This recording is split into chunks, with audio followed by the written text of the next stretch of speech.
And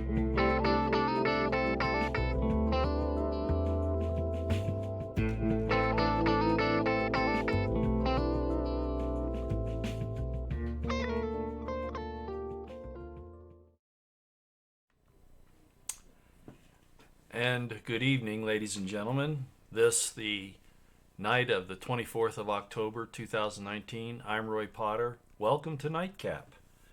And despite the fact that I'd like this to be a more light-hearted thing, and eventually I hope to get there, we're going to cover some important information tonight.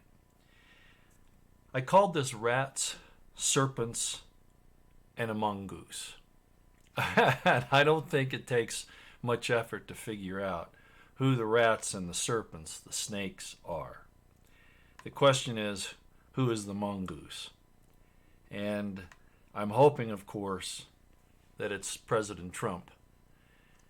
And things are progressing along, if you all have been keeping track of this, things are progressing along now where it's looking like possibly, I'm not going to put my cards on the table yet like so many have, that Barr and Durham, we know now, it did move from a review of what the IC and the FBI and this whole Russian Gate thing was about. It has now moved into a criminal investigation. How long it's been there is hard to say. But what I'm going to say is this, that it's good news and it's way past due, and I'm hoping that it's real, but I'm not going to do like, as I said, so many others have, and claim that everything is moving forward now, we're going to see justice. Ladies and gentlemen, we have to be careful because we are dealing with people, I'm afraid even Barr, that we have to keep very close eye upon. So I'm not going to make any big announcement that, things are about ready to happen and people are going to start coming down. But I do believe that Trump has taken the gloves off to a certain extent, and hopefully they come off even more.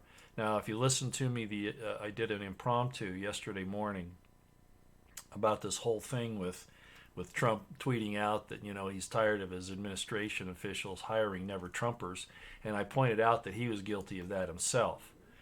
Well, I've been suspicious of Vice President Pence for a long time. For instance, it's now coming out that Pence probably lied. It's what it's looking like. I don't want to call him a liar without all the evidence there, but it's starting to look like he lied, or at least miscommunicated the information that General Flynn said to him, or was said to have said to him. And that resulted in him getting fired. That's the telephone call with the Russian ambassador Siklyak. So Pence, I've been suspicious of him from the start. Anybody who has been following me knows that I've worried about Pence from a long time ago, right from the time he started running with Trump. But at any rate, there have been several people that have been looking at this, and of course, one of the most important things that's happened is that not only did he apparently misinform on what Flynn said, but he's also been bringing in staff members who were never Trumpers. For instance, it came out just now that there's a lady that he brought in, and I thought I wrote her name down, and I didn't. I thought it was here somewhere. These notes get crazy this time of night. But anyway, you'll know what she is. She was basically the administrator for the cabinet, and turns out that she's been pretty vicious. And the Pences, she was actually Mrs. Pence's assistant, I guess, and then Vice President Pence brought her on to administer the cabinet as the manager. So you can see that there's some problems with the Pences. They should have known better. But I will still point out President Trump should have known better. How many people have we gone through? And I realize he's the guy in the arena. I realize that. But it's taken him a long time. I think he's learned. I hope he has. But we'll wait and see. I'm still going to say, as great as all this news is, the GOP Republicans, apparently coming up to defend Trump and to call out Schiff and all that, that's great. But I still want to see some justice, as I think all of you do. So I'm not going to start the parade yet. I want to find out what's going on before we go there. Okay, so I'm not gonna jump on that bandwagon quite yet.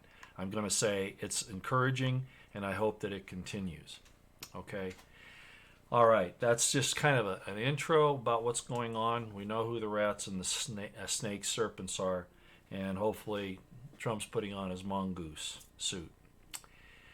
However, I do want to say a couple of other things. By the way, if you're wondering what this background is here, if you're wondering what that is, that's Atlantic City, New Jersey.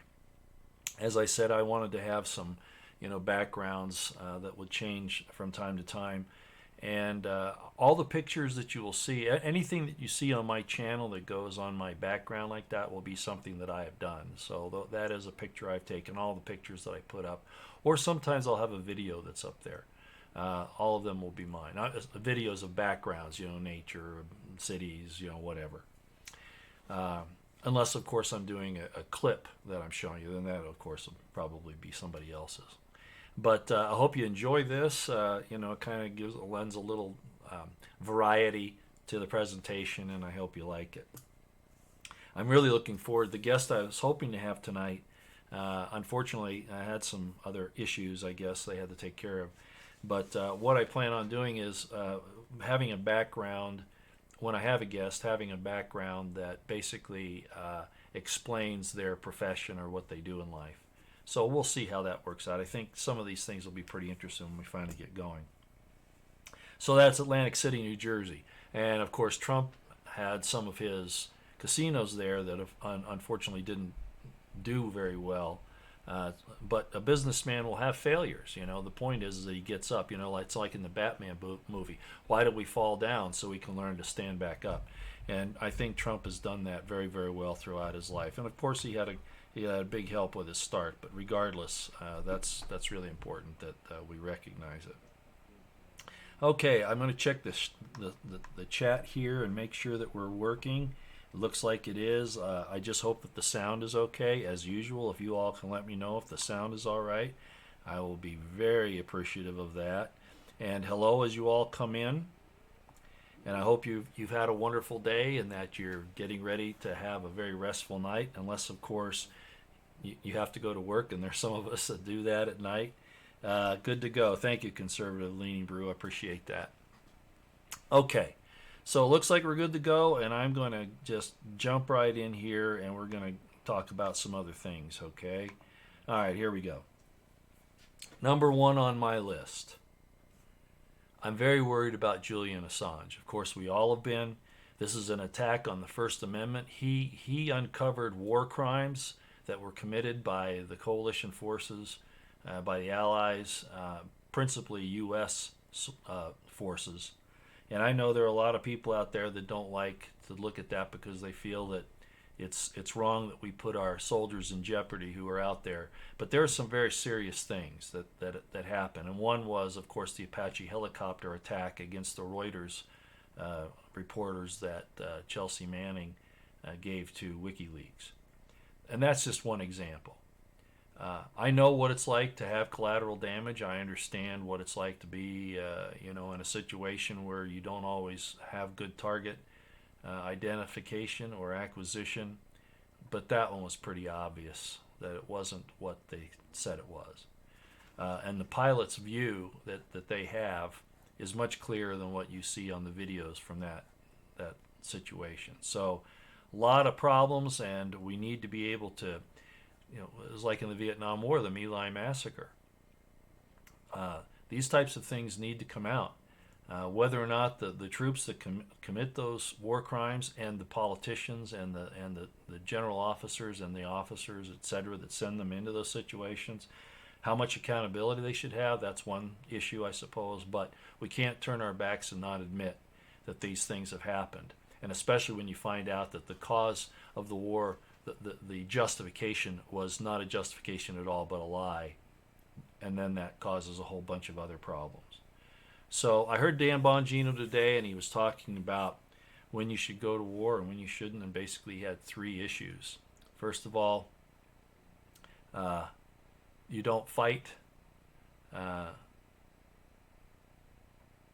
unless you don't fight long. You don't fight long. Actually, I forget the first one. You don't fight long, and you basically have a goal, and you know when you're going to leave. Those aren't the three, but they were very important points, and we violated all of them. So you might want to go look at his broadcast from today. It was very serious. He talked about the problem with war and the circumstances that maybe you should go. The last thing you should do is go to war. Should try every other opportunity that you have. Then if you do go, don't fight long, and make sure that you have an exit strategy. Okay, and he talked about some other specifics. The Syrian Turkey Kurd situation has been resolved, apparently. At least it's starting to look that way. I give a lot of kudos to President Trump for working this out, and I'm sure he did it, with some very competent people that helped him to work it out. But I think most of this was probably his idea. Will it hold? I don't know. But one thing it has done is I think it's shown that he's serious about fulfilling his promises. Yes, it's going to put the Dems and the rhinos and the GOP people that are kind of messing around in the background, principally Paul Ryan, who's still messing around with things back there, trying to get people to go with the impeachment thing. I'm sure Mitt Romney's in on that. As a matter of fact, I've seen information as such. But these people are really nasty. They don't want peace in the world.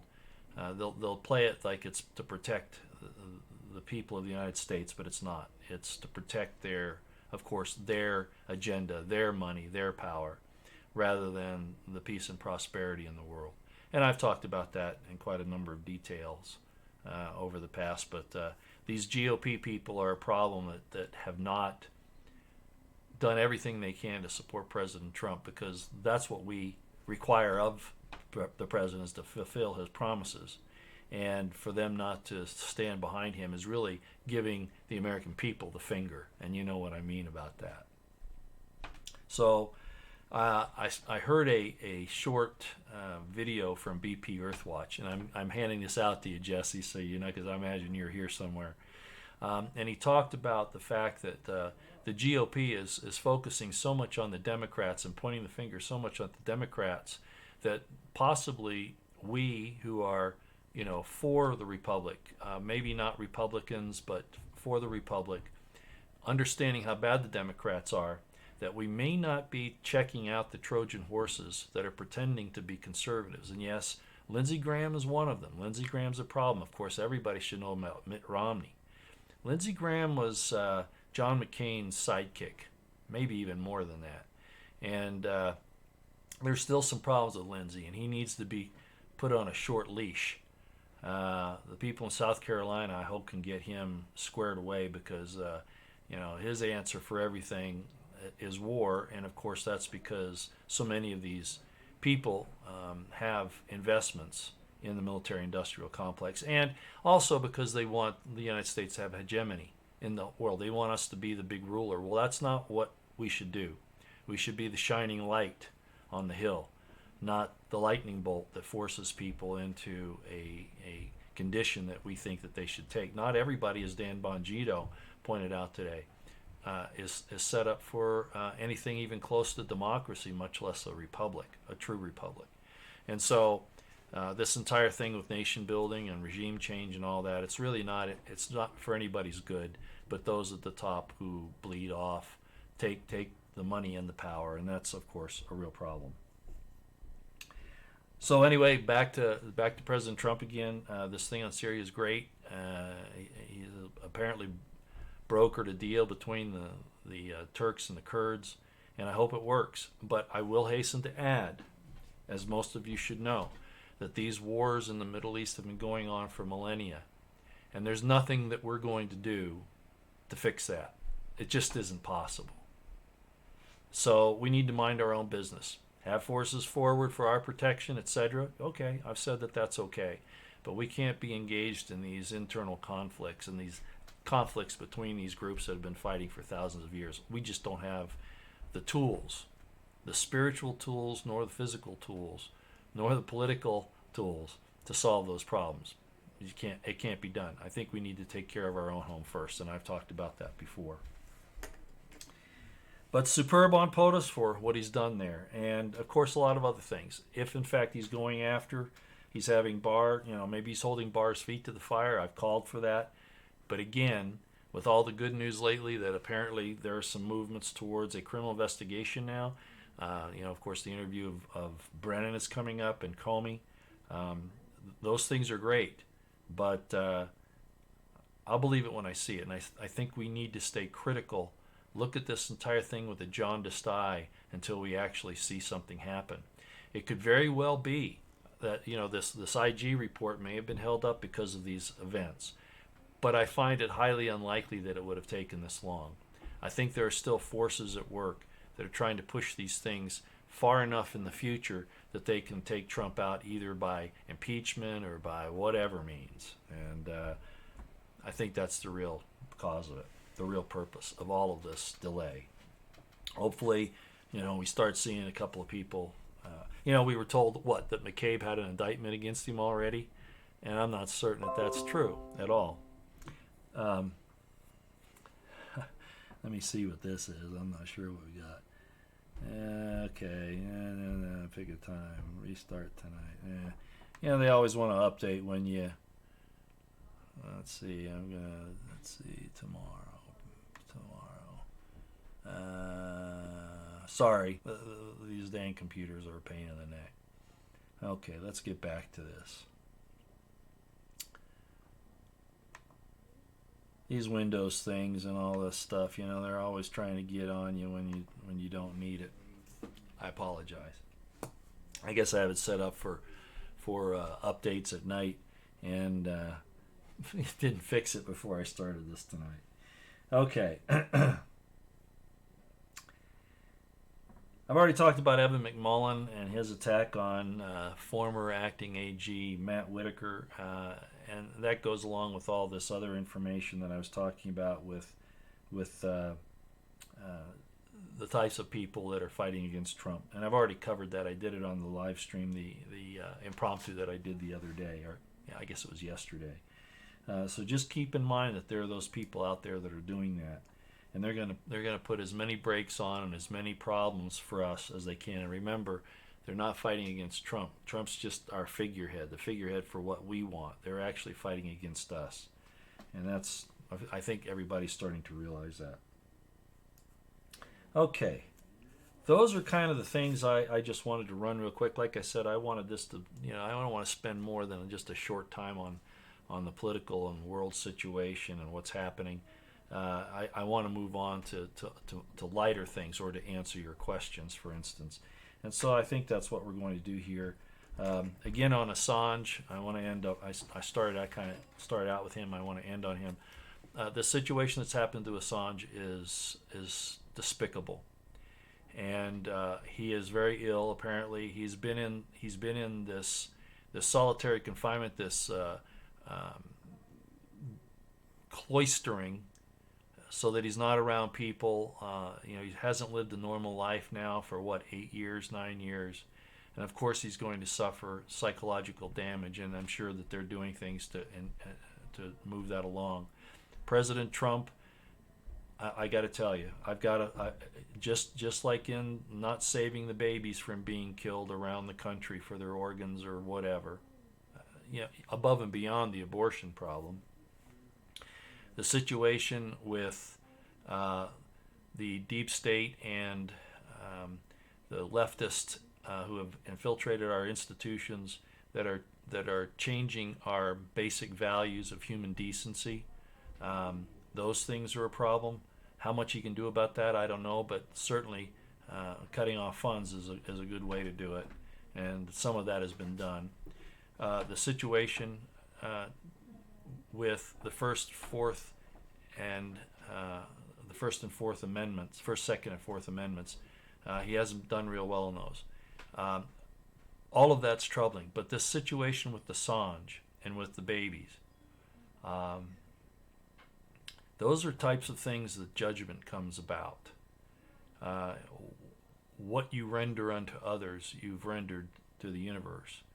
And I know a lot of you don't want to have me preach on that tonight, but I had to bring it up because I'm worried about Assange. If President Trump allows this to go on much longer, and I know he's in a British prison, but they're holding him for U.S. officials, he's got to turn that around.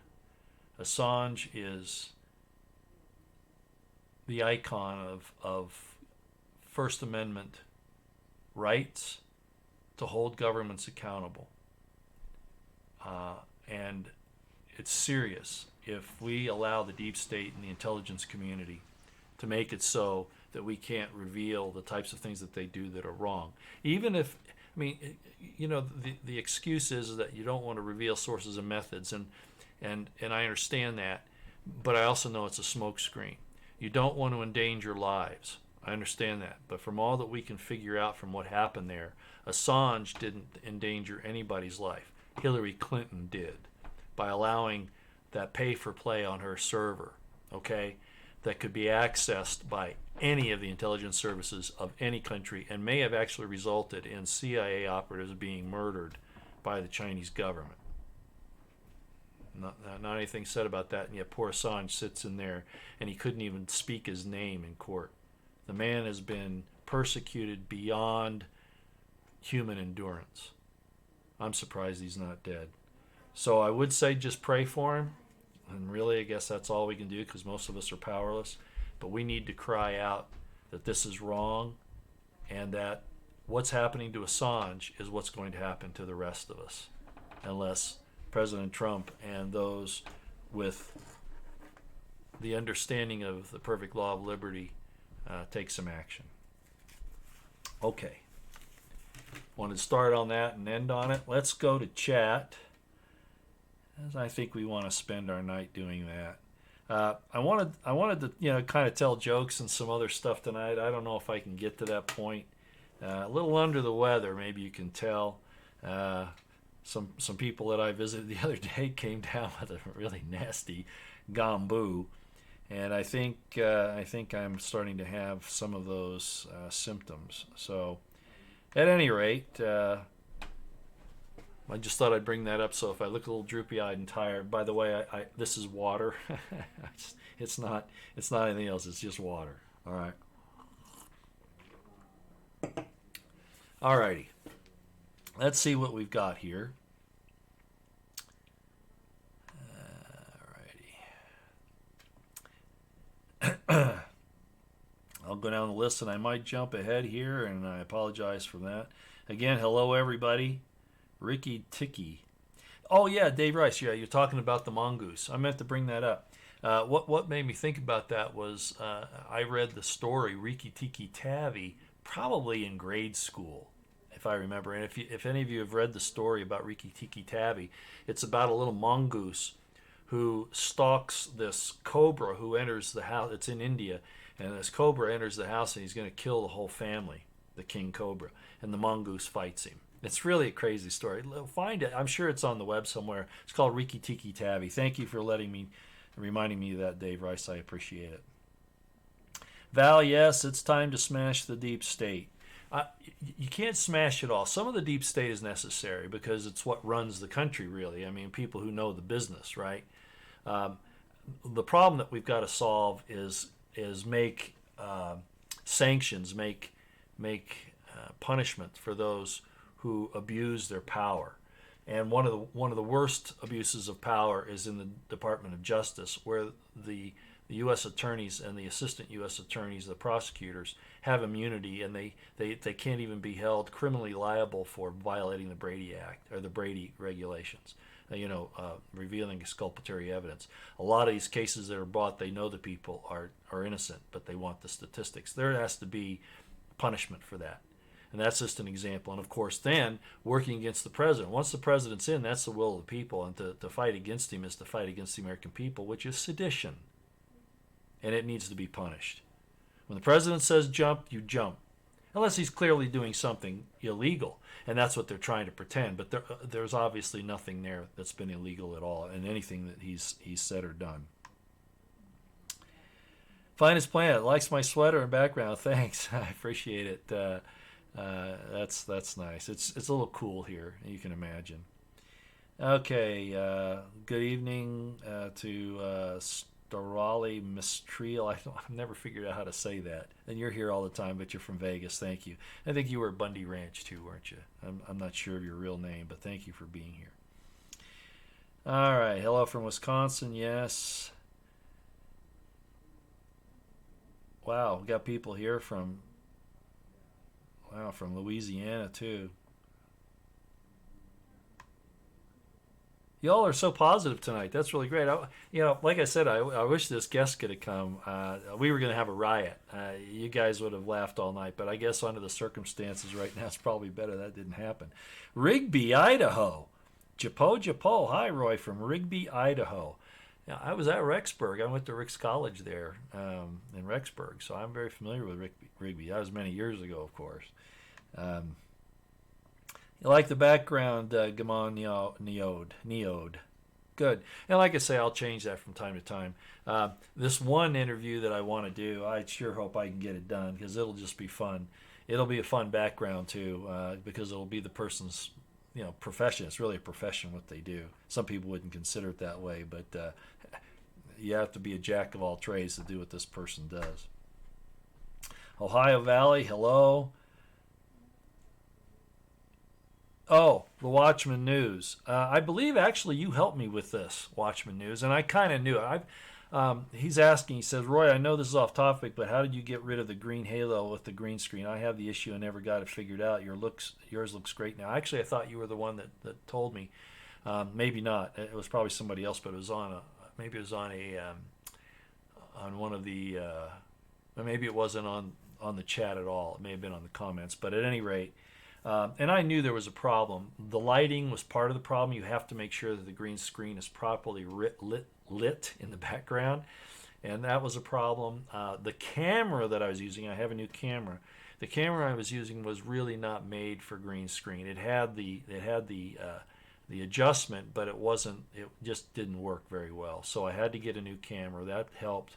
And then being away from the green screen. In some of the situations where I've used the green screen, I had to be close because I was in really close quarters. My other studio is really small. You might get the impression it's big, but it really isn't. And I have to stand almost right next to the green screen. And so what that does is it causes the light to basically cause a reflection and bleeds through around your outline. So what did I do to improve it? It's still not perfect. If you look really, really close, if I blew up the picture here, you'd see that there's still a little bit of that there, but I don't think it'll get much better. Under the circumstances, I'm happy with the way it is at this point. So that's what I did. Lighting, sufficient lighting on the subject and on the green screen. A camera that's at a proper resolution where it can get the really fine outline of the subject and the lighting. Those are the things that you need to do, and distance from the screen. Those are the things you need to do.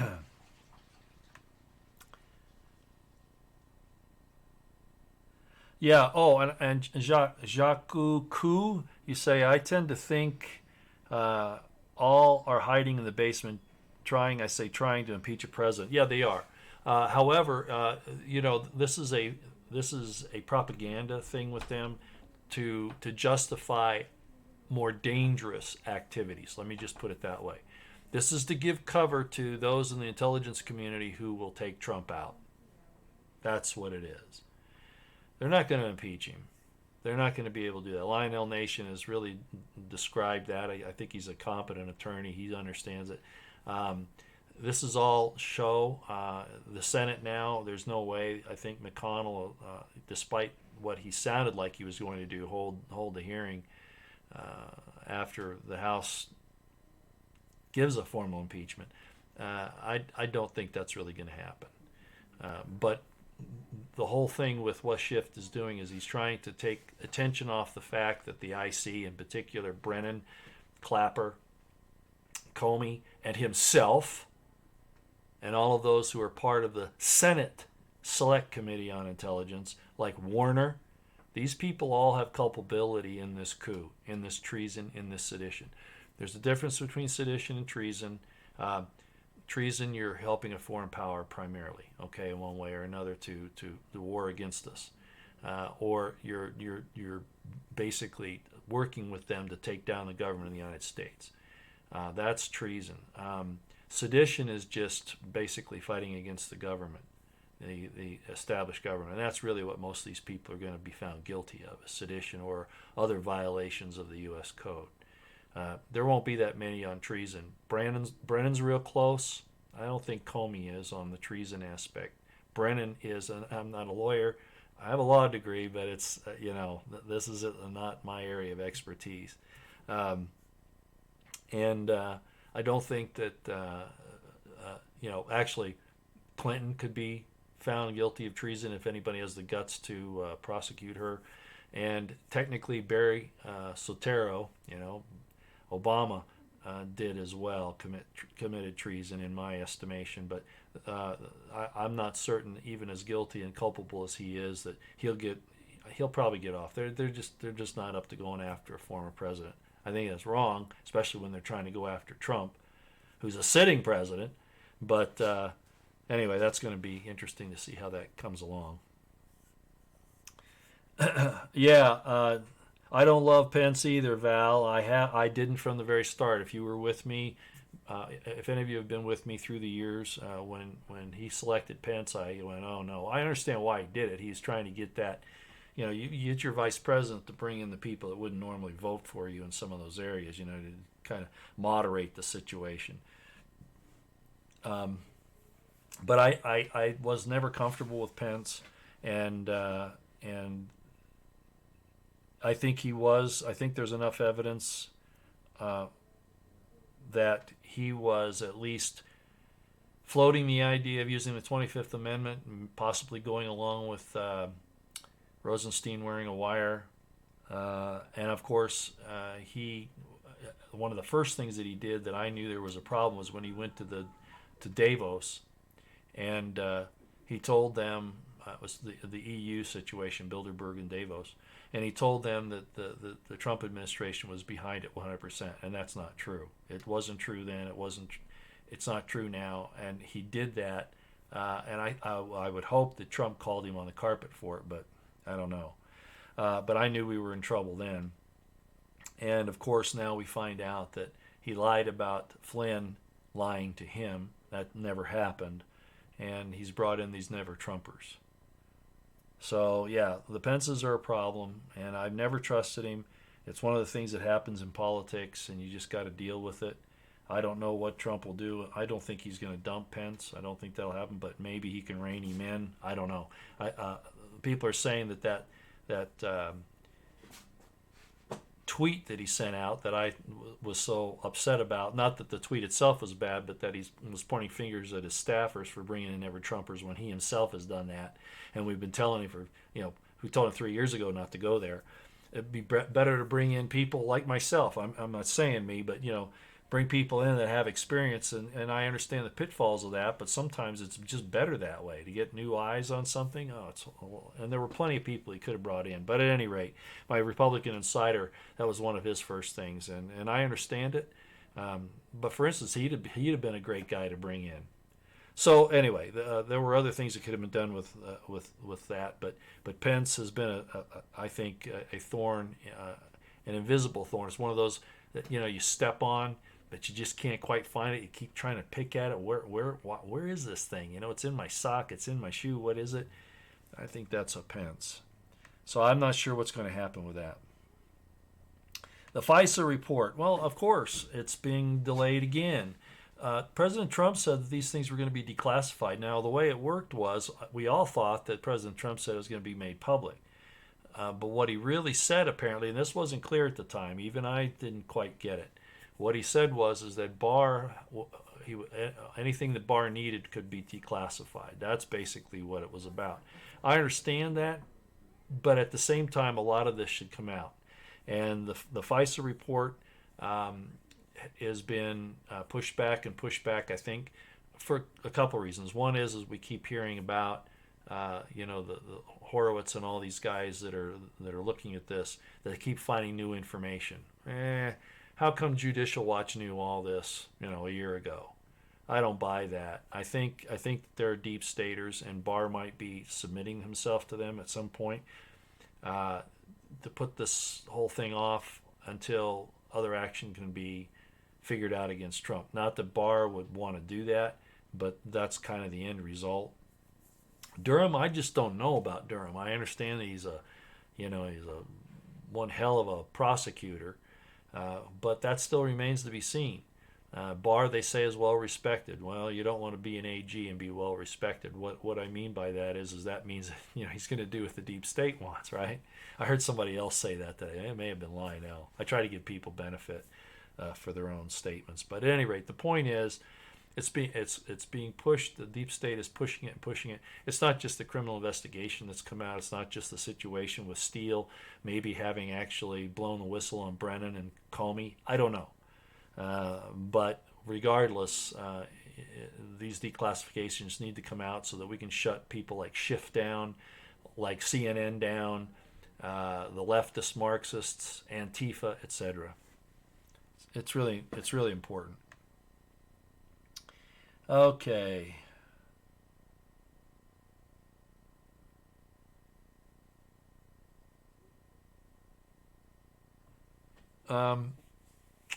Finest Planet. I really like. Steve Quayle. I've kind of. I don't want to say that. I don't want to say anything specific. Okay. I like it that people go and search these things out. Getting information from a lot of different places. You know how I felt about Q? I didn't care about people getting information from Q. I just didn't want them to use their cultic tactics on me or anybody else. I've seen some things from Steve Quayle. I like the fact that he's a Christian. I think he's a moral guy, and he gives out a lot of information that's good. Doug Hagman, same thing. Of course, he's had that terrible situation with his son who overdosed. He's had a real tragedy in his life, and he's trying to deal with that. But a lot of these things about an extinction level event and all these crazy things that they talk about, I'm not saying that we couldn't have a disaster, of course not. But it just seems like there's just too much talk of that. What I look at, and I'm not saying that the elites couldn't pull off, something really terrible. Of course they could. But what I see more progressing right now is the continuing balkanization of the United States. That's what I see as a problem. Yeah, I suppose there are weather weapons and things that they've used and all of that, but this situation with the balkanization, the division in the United States, is critical because it's about ready to explode. So I would worry more about that than, say the sun blowing up or, whatever, those types of things.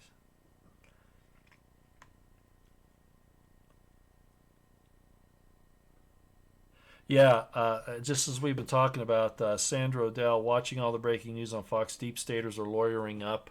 Yeah, and that's a good sign. And of course, they're hearing things through the grapevine, and people are telling them who, work in the Department of Justice, and they'll say, hey, they're looking at you. You're not supposed to be doing that, but of course we know they do. They'll work behind the scenes to inform their buddies of what's going on, and they also work behind the scenes to frame people. I know about that firsthand. I'll tell you what, falsely accuse you and set you in a situation where you appear to have done something you didn't do. Oh yeah. But yeah, they are lawyering up. They know something's coming. My concern is will it actually occur, or we see them in bracelets? Will it actually be taken to prosecution? And can it be done? This is the important part. Can it be done before they forcefully remove President Trump and institute an authoritarian, we're there anyway. Everything is already in place. But if they implement this authoritarian state like they have in China, can all these things be done prior to that? I don't know. Prep, pray, stay out of the way, like I used to say all the time. Get your supplies. Be ready. Keep your situational awareness on high. I don't trust anybody. You can't. You can't trust anybody anymore, right? You just can't. Yeah, the redaction's deplorable. That's one of the things that supposedly is holding this up. They're saying that, all the different agencies are saying, the FBI and the CIA and all these guys, because they're trying to protect themselves. They're trying to make a mountain out of a molehill. Yes, I know. And frankly, their sources and methods, by and large, aren't worth protecting because they're criminal, they're corrupt. I mean, even Pompeo said, you know what, the CIA, you have to know how to lie. Well, yeah, there's a place for that. I understand that, but at this stage of the game where we're trying to clean up our government, this stuff has to come out. To protect sources and methods means to protect their corruption, with some exceptions. Personnel in the field, you got to be careful of that, and they'll try to say it's that. No, it isn't. There are some other operational and technological things that need to be protected, understood. Contacts in foreign governments, I understand a lot about it, but mostly what they're talking about is protecting themselves. That's really what this is about.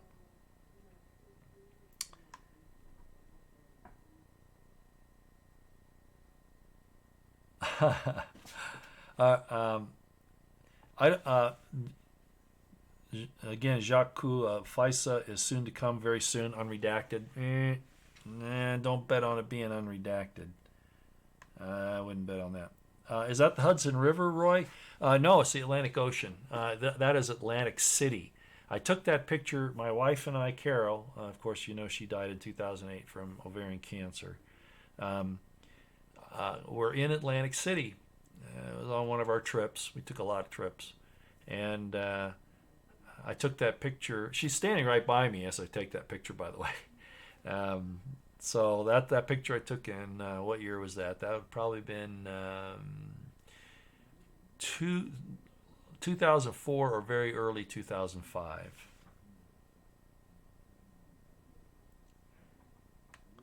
Elson James, thank you about the Ann Coulter interview on Frontline. I have not seen that.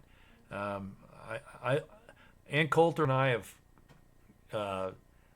crossed swords at times. Not that she knew that, but I found a couple of things that she said. Primarily when the Fukushima thing went up, and she said radiation's good for you.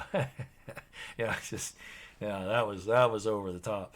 But most of the things that she does, I have a lot of respect for. She's been calling out Trump primarily to try to get him to act, and I've been doing the same thing. So I understand that, and I appreciate her.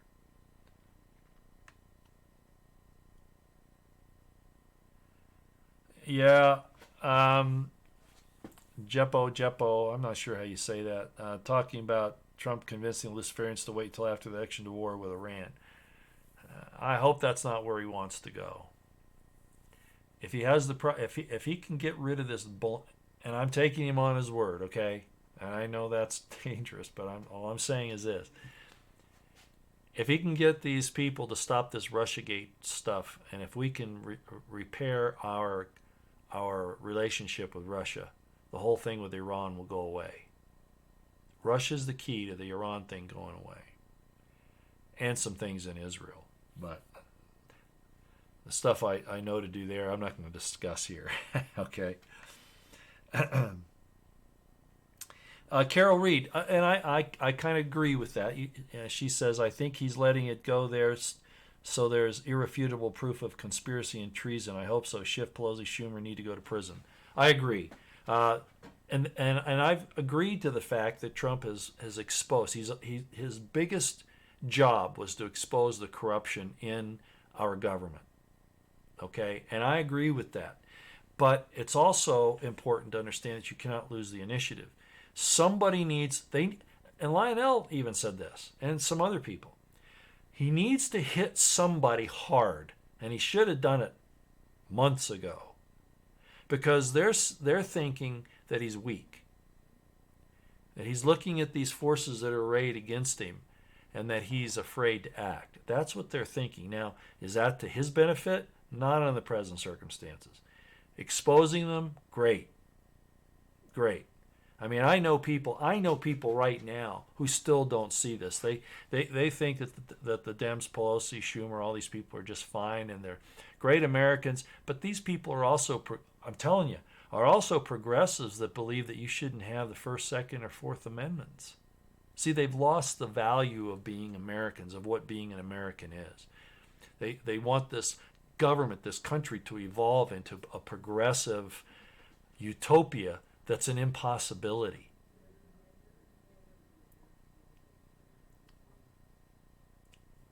Real polity. You got to deal with it. When I wrote my book, The Crimson Thread, and it's about Jesus and Jesus' time, one of the things I said in it was that, people misunderstand the euphemisms of the time. They don't really know what a lot of the things he said really meant in the Aramaic and the Hebrew basics of that time and the historical situation. And it's absolutely important that you understand those things. And if you don't, you can make some very serious errors. So, at any rate,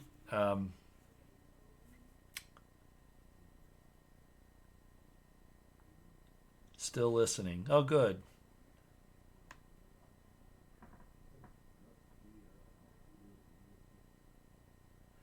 Oh, turn off the slow mode?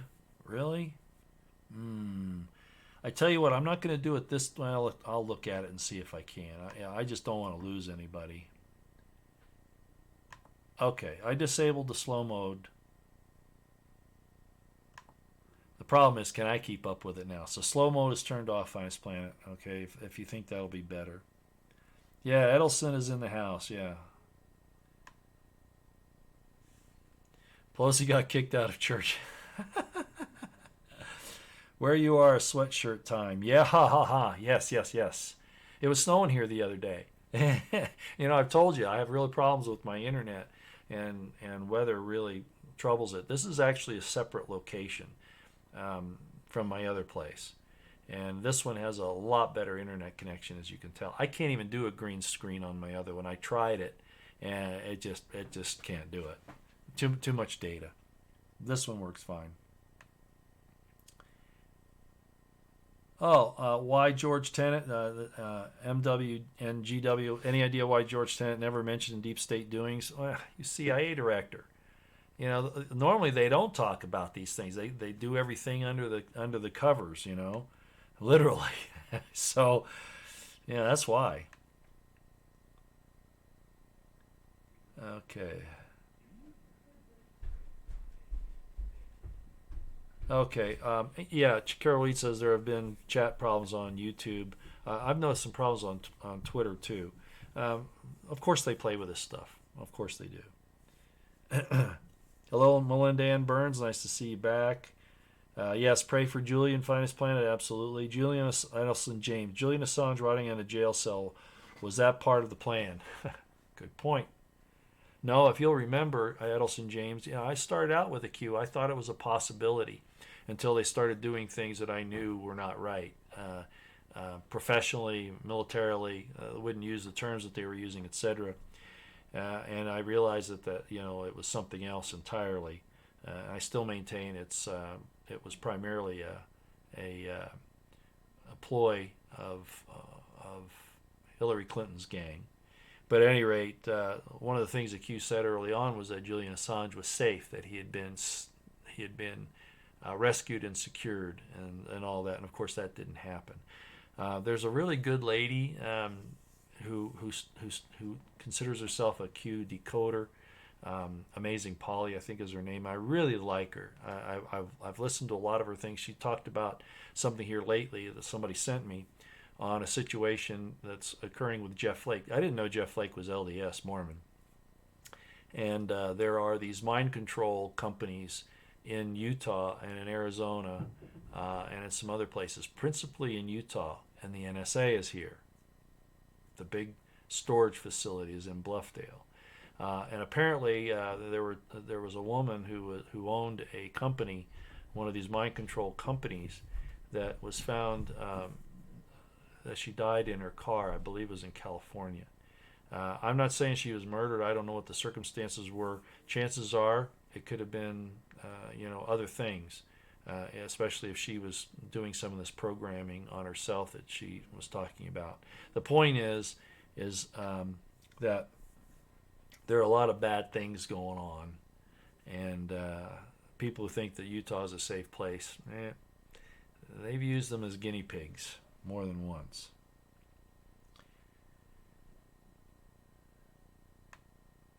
Julian Assange is a hero. He is absolutely.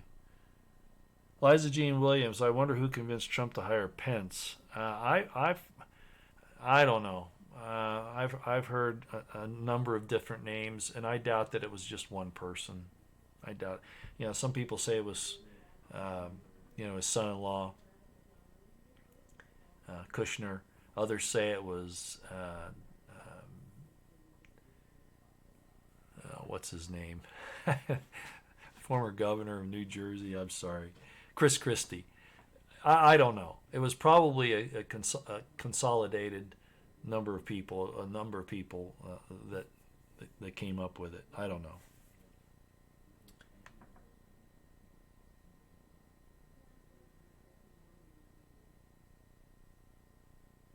Yeah, Colin Byerly. How can the chair of Intel that has such an agenda and lies so often be so near such high-level intel or presidential data? He has protection.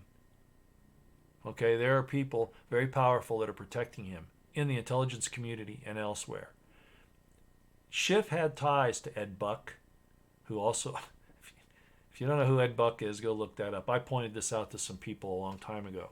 The Standard Hotel, a lot of things that were happening in Southern California that I was directly privy to because I was investigating some of this stuff in a private sort of way. But Schiff is a very, very bad, evil man, and he has some powerful friends. Doesn't mean he can't be taken down, but it needs to happen, and it needs to happen very soon.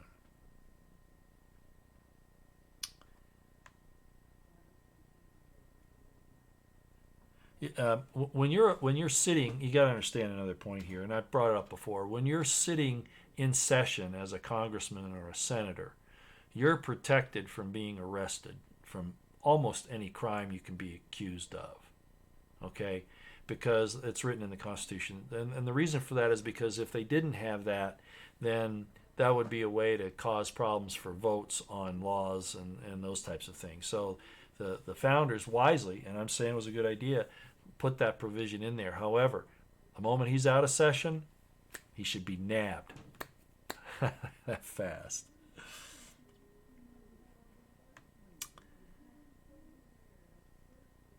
Yeah, the BLM and the move to take control of the land is a problem. Trump's been trying to deal with that and the new BLM director. But again, this is being pushed by people like Harry Reid, who's out of office now, but still being pushed by him, Clinton, people in the DOJ, the FBI. We've allowed these people to have too much power. And Trump's executive order from December 17th, 2017 was supposed to go after people for stuff like this. Where are the arrests? Just on that alone, Hillary could have been arrested, and Harry Reid could have been arrested. It's crazy. The executive order doesn't do that so much. You have to have a statute, law in the U.S. Code to do it, but that could have been taken care of under some other codes, I'm sure. So the directive was there that they would take action against those people. The exact codes that they would use, I'm not exactly sure. Not sure of that.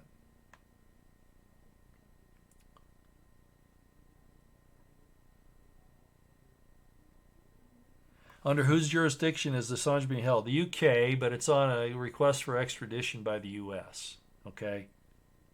That's why I say it's disgusting. U.S. officials were over there mingling in there and demanding things, and the UK is just whatever they want, they give it to them. Trump needs to intervene on that one too.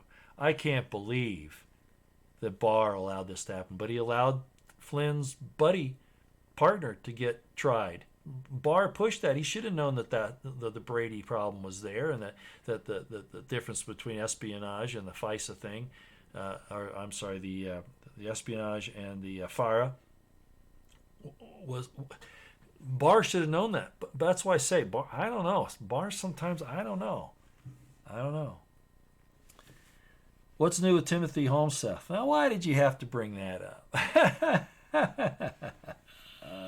Oh, and Jesse, BP Earthwatch, I see you made a comment there saying thanks, Roy. Oh, thank you, Jesse. Yeah, you do great work, and I appreciate all the information that you put out. And you're absolutely right.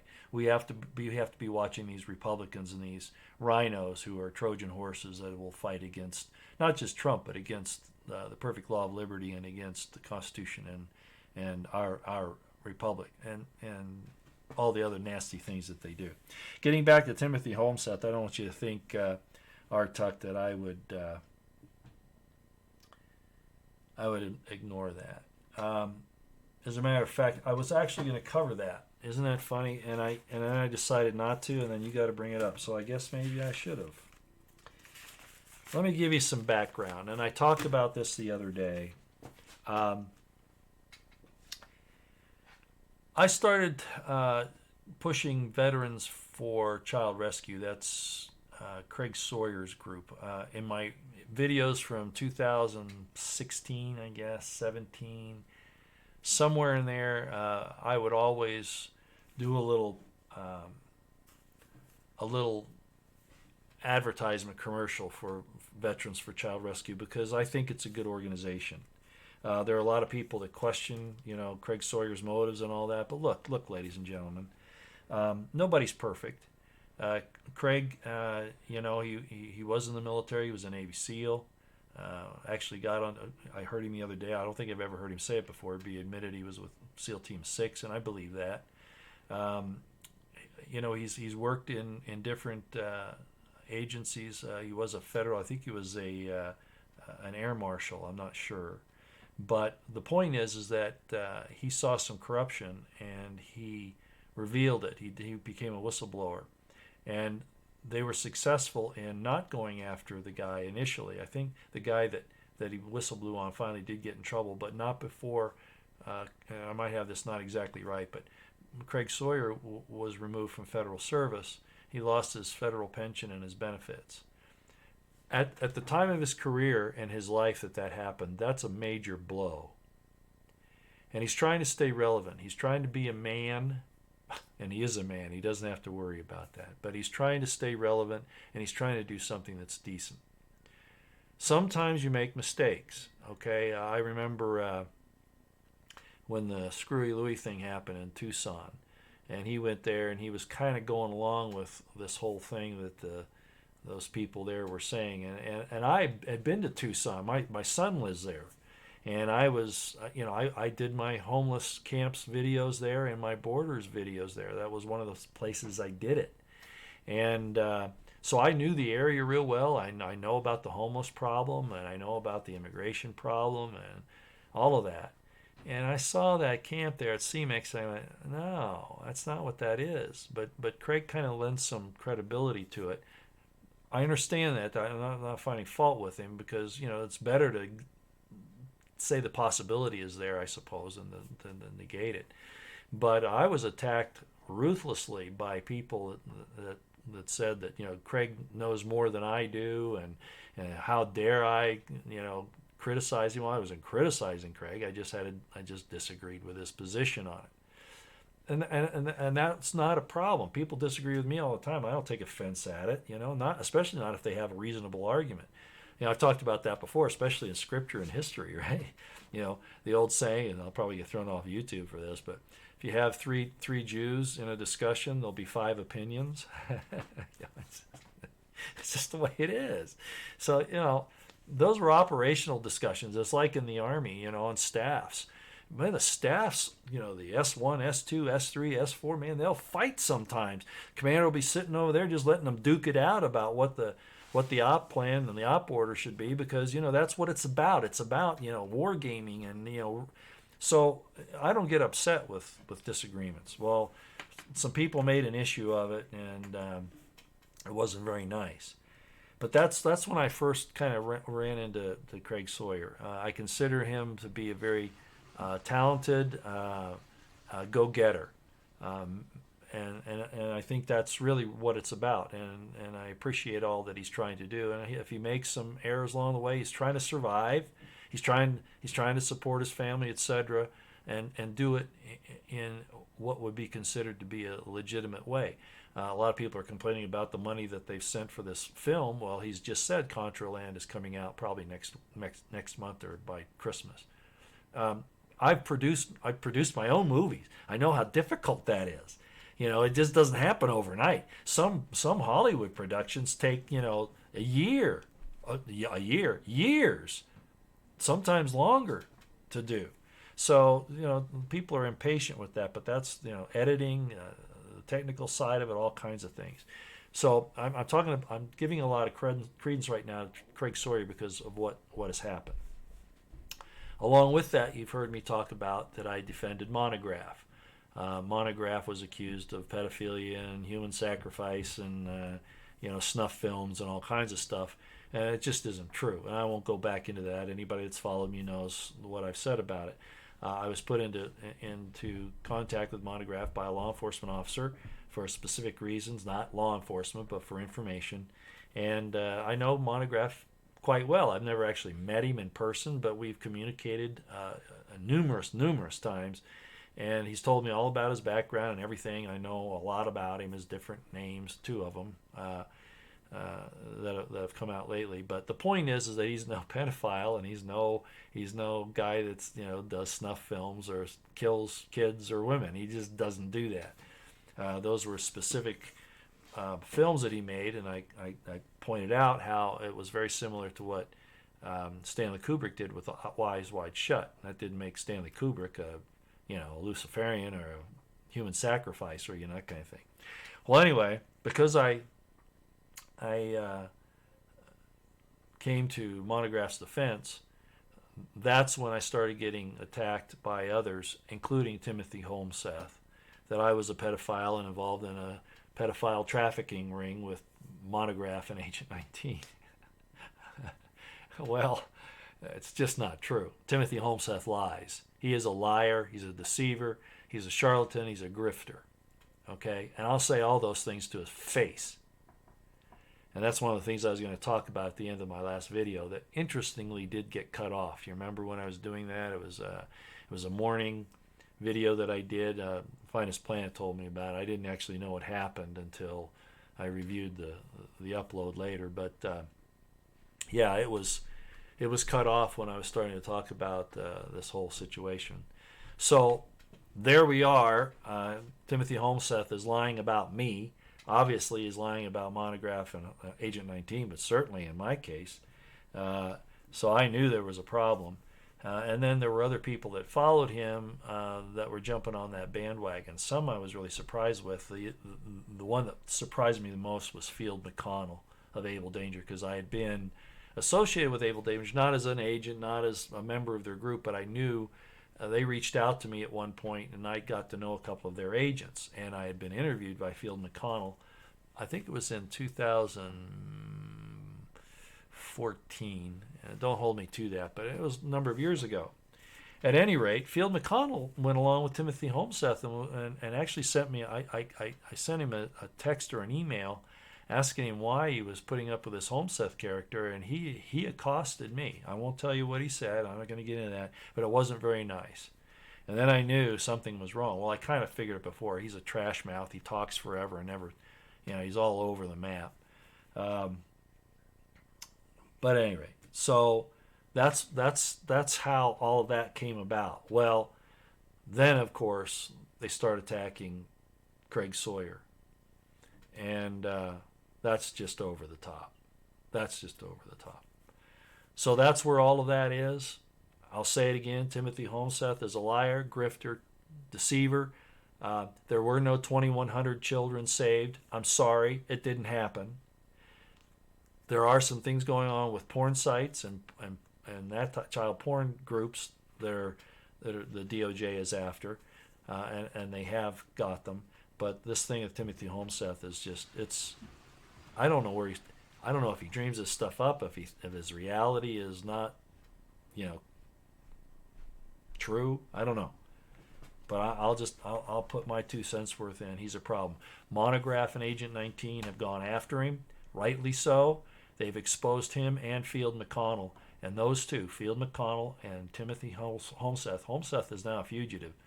They are in deep, deep trouble, and not from corrupt courts, but because of their actions threatening others with death, serious bodily harm, and harassment. Those are crimes. Those are real crimes. And they're guilty of it. They will be found guilty of it. Let's put it that way. Yeah, I know. Array 7337. Trump did abandon Assange, abandoned his base, hired all swamp. Cernovich and I have been calling that out from the very start. I hate to put myself in the same level as Cernovich. He's quite the powerhouse. But my point is that a lot of us were pointing that out. Why did he load the swamp up with more swamp creatures? That's why I found his tweet the other day, so crazy, that he was calling out his administrators for hiring never-Trumpers when he himself is guilty of that. But it was probably a shot at Pence for the situation with, he may have found out about Flynn not actually lying to Pence, but Pence lying about it. He may have also found out about this lady who the Pences brought into the White House.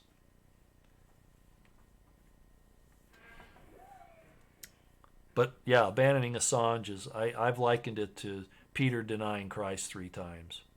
That's how serious it is. And Trump, that's a judgment. How you treat one of these, the least my brethren, is how you've treated me. What you do unto the least of these, my brethren, you've done unto me. With what judgment ye judge, ye shall be judged. Trump better fix that, because it's one of the reasons why God will abandon him. That's a serious offense that he's committed there, along with the LGBTQ thing, supporting that, like I've said, and I've explained that ad infinitum. I'm not going to go into detail other than that. It exists, fine, but you don't promote it. Okay. And he's got to do something about the babies that are being killed. Those are major, major things. You may not think so, but they are.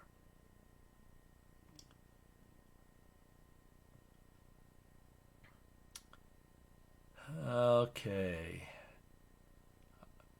I'm not sure. Eliza Jean's talking with somebody else, a G-Man Neode, who I addressed before. Yeah, family members becoming senior advisors. I do not like Ivanka or Kushner. I don't. I've been very vocal about that. Ivanka, in particular, pisses me off.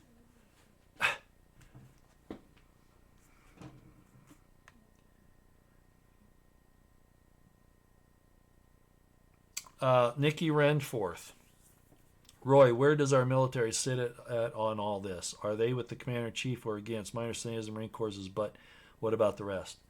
I've talked about this a lot. The military is, if this goes south, if there's a major disruption in the country, if the coup is successful, or if all they've got left is to go to war, I do not trust the upper brass of the military. I'm sorry, I don't even trust General Milley, who's the chairman of the Joint Chiefs of Staff. I don't. Okay, for a lot of reasons. I don't want to go through it all here. The upper brass, by and large, are going to go with the coup. We've seen McRaven, we've seen Mattis. I know they're retired now, but that's your barometer. The company grade, field grade officers and NCOs, that group, they've been infiltrated by a lot now by the leftists, by the deep state progressive mind think. I don't know. I've been out of it now, for a long time, but I saw this happening in the 90s, and certainly after 9/11. So I don't have a lot of faith in the military right now, not at the upper levels. But like all of the, you've noticed that Tony Schaefer, Lieutenant Colonel Tony Schaefer, Dan Bongino, and I don't know if anybody else who's said this, maybe Lou Dobbs, but we've all said that Trump needs, by any means possible that's legal and, not murdering people, but the top 2 tiers of all the IC organizations need to be removed. at a minimum, the top 2 tiers. And I'm not even sure that that'll help salvage all those people that they've been bringing in from these progressive colleges and other institutions over the last 20, 30 years. That's who's running these organizations, and that's why they're so bad. It's not just at the top, but at the minimum, the top 2 tiers need to be removed. And that goes for the DOD as well. Brian Wilson requests a green lush forest and mountain pick. Next time, okay, Brian? Okay. I've got one. I think it's from, actually, I've got a lot of them. I think I've got one, though, that'll be just fit the bill for you. So I'll try to remember to do that, okay? Grogo, I see you. Yeah. Chat's a little different than other things, though.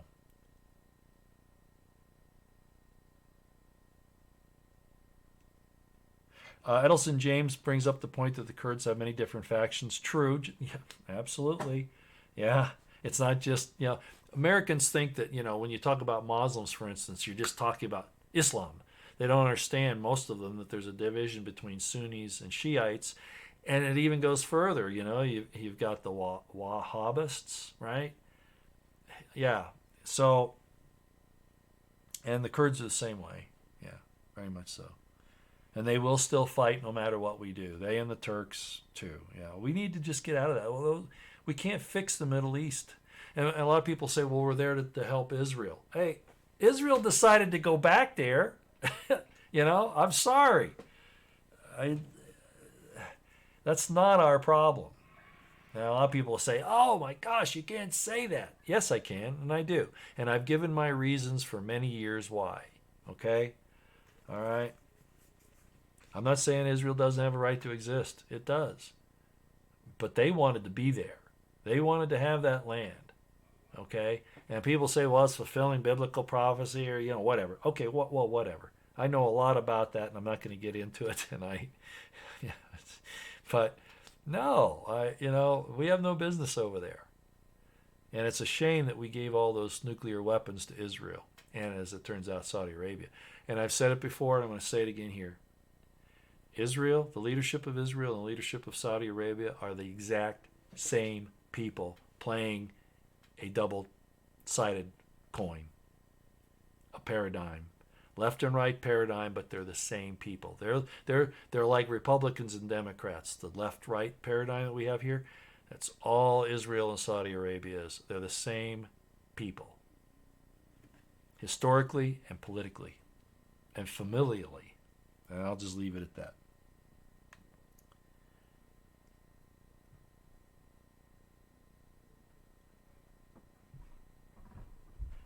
Yeah. California's a mess. Colin Byerly, I know. I have friends that live out there, and it's a mess. And, boy, they need to get that Governor Newsom. They need to get him out of there. He is a nasty bastard. The whole legislature is out of control, and there are whole cities out of control. The whole state's out of control. Yeah. I have a friend that thinks that these fires in California are probably more than what they appear. I found out some things about Paradise, for instance, that I didn't know before. I used to drive through Paradise, never stopped. But I found out some things since then that there may be a lot more to this than we know.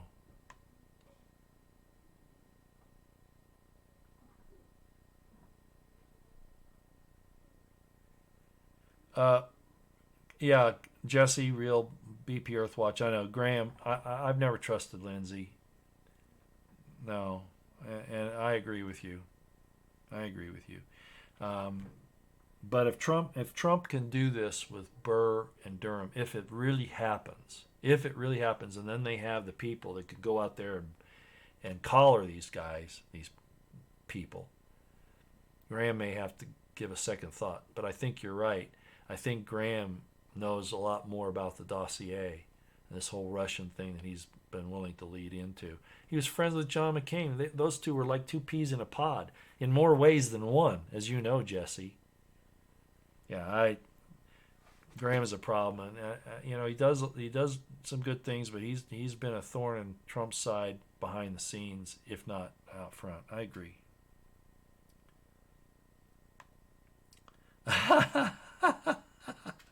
Edelson James, you always have a way with words. Everyone is asking, where is Lindsay? The answer, in the closet, Baratis. What did I say? I don't know who he's with now that John McCain's gone. No idea. I don't want to know. Okay. Yeah. Brian Wilson. Military that left his administration undermining him. Yes. Anybody who was left in the military at the upper ranks after the Obama purges is suspect. Mattis, McRaven, Petraeus. I could name a lot of others and I won't.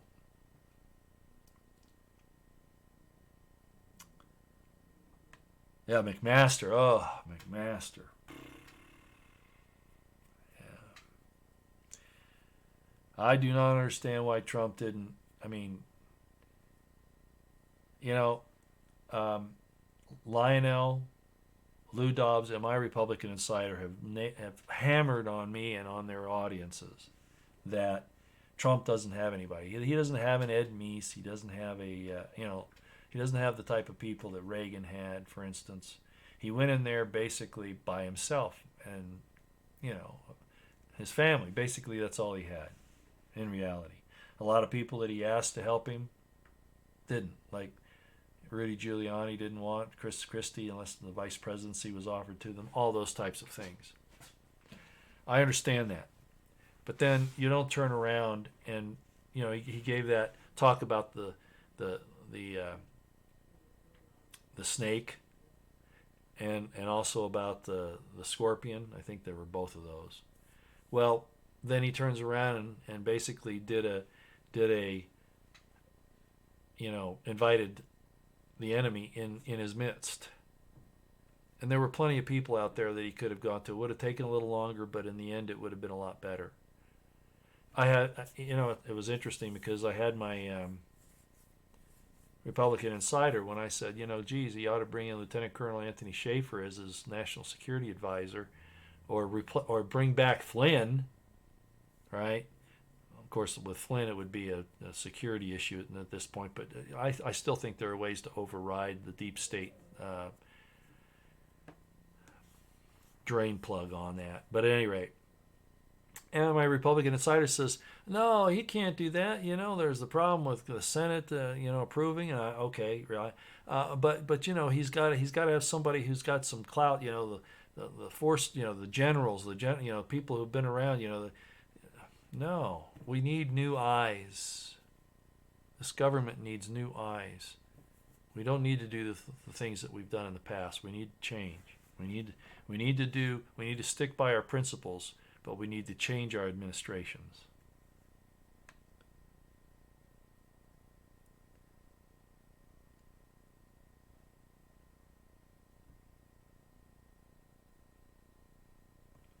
Yeah, Melania Burns, as we've all been saying, Lindsay's not to be trusted. Yeah, I agree.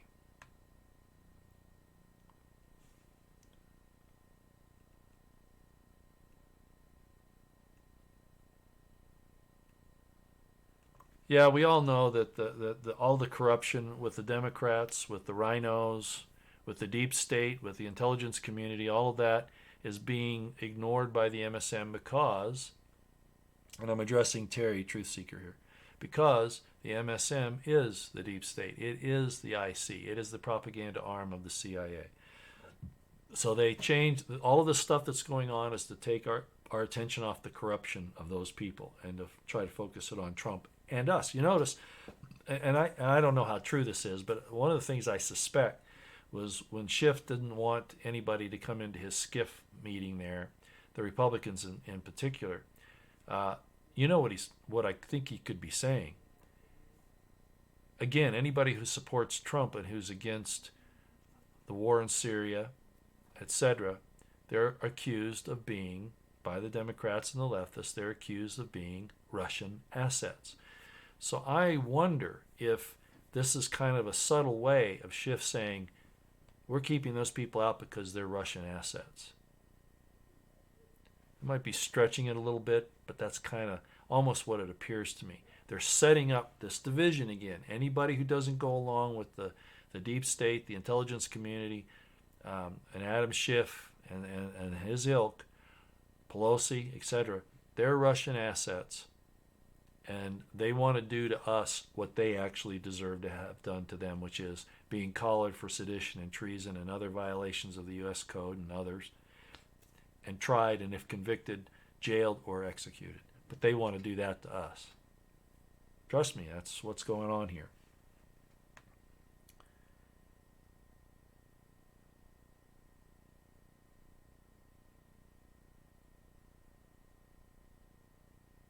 I believe that too, Liza Jean Williams. She says big players are being protected by demons.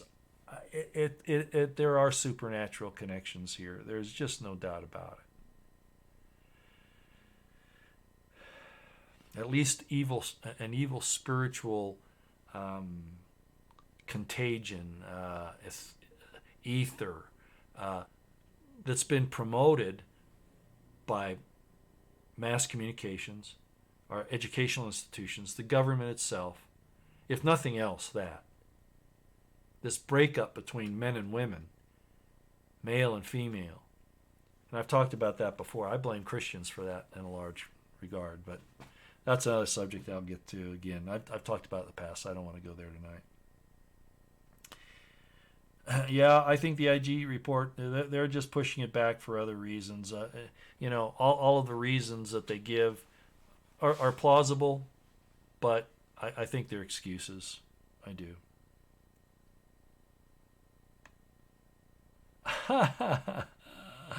Yeah. Deplorable. You said it right. Any attorney general, if they expect to be confirmed, will assure the senators their enterprise is secure. Mm-hmm. Yeah, I agree. No, Roy Lampkin, Brennan, and Comey are liars to the core. They'll never tell the truth, ever.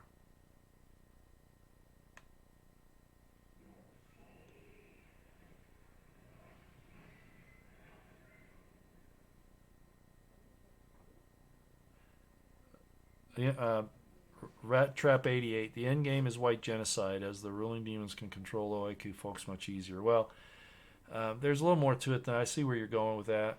And I don't think you're wrong. Not at all. Mainly because the white folks that are at the top of the pyramid don't want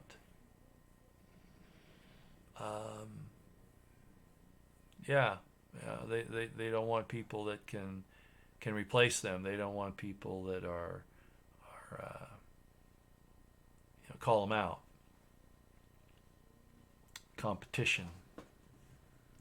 It's interesting, the people that are pushing all this genocide and all this division are mostly white people at the top. So the leftist Marxists have it right. There are whites that are causing all this, but they don't understand the dynamics of what's happening and the evil and about this whole thing about the competition of the DNA and the genes and the spirit. Yeah. Yeah, and Josh is right too. Poor kids can be as smart as white kids. They don't have to hate the whites. Laughing my ass. Oh, that's true. Um, I've been around. Well, and I'm not saying what I said because of white supremacy or anything else. It's the idea of the division that's the point here. Okay, that division is what they're trying to do. Stefan Molyneux, he does a lot of philosophical discussion on this subject. But if you want to see what's happening in the real world, look at South Africa. Go take a look at Paul Ferber's Twitter line. He lives in South Africa. He'll tell you about it. I had him on quite some time ago. Maybe I should have him on again. The problem is he has to pay the bill when I talk to him on the phone. But he could tell us all about what's going on in South Africa and the white genocide they're trying to promote there.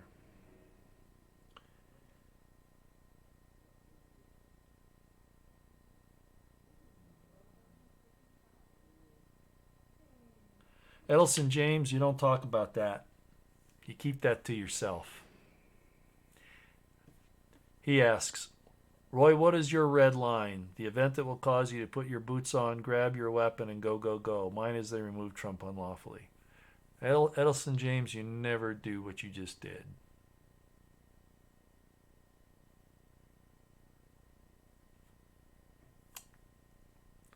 It's called OPSEC, Operational Security. You never tip your hand. Don't ever do it again. Now, I'm just saying that for your benefit, okay? I appreciate a lot of things you say, and I actually appreciate what you're trying to say there.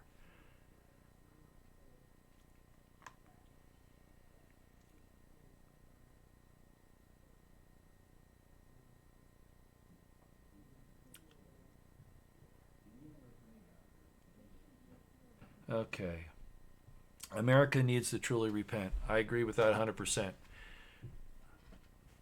Trump was the embodiment of what we want to accomplish. Unfortunately, a lot of the reasons why he hasn't been able to, it's not just because of the forces that are arrayed against him that he hasn't done it. It's because he was like, hear me out here, and I've used this analogy before. When King David numbered Israel, a plague came upon the people and killed thousands of them. And it doesn't matter what the situation is. The point is that the rulers of the people that are in control, what they do does impact the people for good and bad. And Trump has done some things that are great, but he's also neglected to do the things that absolutely had to be done. And I've talked about them before. Don't want to go through them all again. First, Second, Fourth Amendments, constitutional issues. End the wars, which he's trying to do now. Good on him. The situation with the sacrifice of our infants, which is really what's happening. Not acting on that, and the promotion, not the let bygones be bygones thing, but the promotion of the LGBTQ things. He's got to stop that. Got to stop all that. Oh, Jesse, Roy, are we past the point of no return with the swamp, BP Earthwatch? Well, that was my June 13th thing when I thought I was going to get out of this completely. And then my conscience bothered me so much, I just felt like I had to start again. What I will say is that there is no point of return of ever, and I've said this before, of the left and the right ever being able to meet in a civilized manner ever again. That's done and over with. That war is just starting. And it's not going to end well for either side, but it's certainly not going to end in any kind of reconciliation. That's what I would say.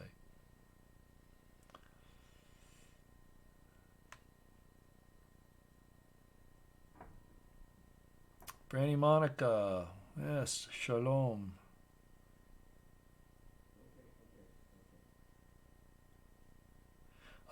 Yeah, Rat Trap. All forced diversity is genocide under international law. Well, of course, because you're changing the demographics of a country, yeah, or of a people. I agree. Yeah. Yeah, Jacques. Yeah, that's what I was saying earlier. Assange can barely speak. I know. And what's been done to him is, I mean, Trump didn't just wash his hands. The old story is that Pontius Pilate couldn't find anything wrong with Jesus, but that everybody else wanted to crucify him, so he'd washed his hands of it and said, do with him as you will, right? That didn't absolve Pontius Pilate of his evil. And it's not going to absolve Trump of his evil either under that circumstance. He will be held liable both in this world and the next for what's happened to Assange. I've been telling him that all along.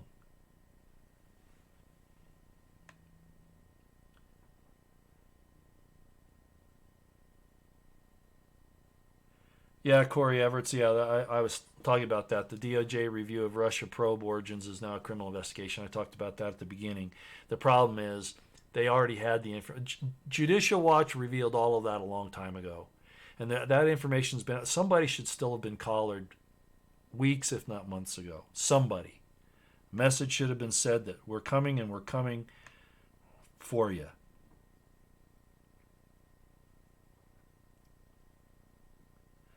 No way. I'm not going to get into the whole thing about the United States corporation and all that right now. Uh, the only way I'd answer it is this. In Marbury versus Madison, which was an 1809 decision, I think, somewhere in there, it says any law that is made that is contrary to the Constitution is null and void. So whatever happened to change the corporation in the United States or whatever any of those things are, they're illegal. That's all I'll say about it. Yeah, the incorporation supposedly occurred in 1871. Like I said, it violated the Constitution. It was null and void at its inception, according to Marbury versus Madison. The problem is we haven't had people to enforce that, and the banksters fooled us. Well, didn't fool the people, but the idiots in Congress went along with it.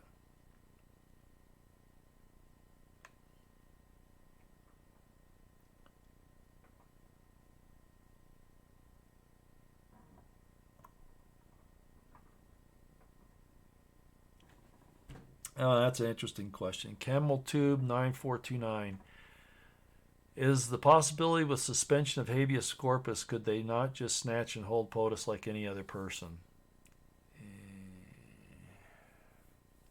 They would do it whether it's legal or not. They'll just make an excuse. Okay? I mean, they're trying to say that he committed this abuse of power with the Ukrainian situation. They'll make up anything. You got to understand, law enforcement in the United States for a long time now isn't about justice. It's not about what's right and wrong. It's about what the law enforcers can get away with for their own stats, for their own professional development, promotions, whatever.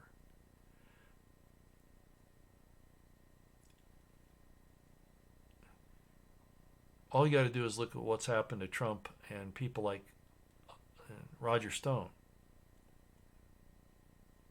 and then compare that to Hillary, Podesta, Harry Reid, Holder. The good people are not in control of the government, not even now. And they've had decades to take it over. And the government is no longer of, by, and for the people, even with Trump in there.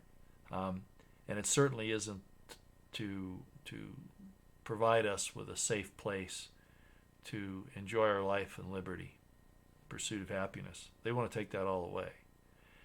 So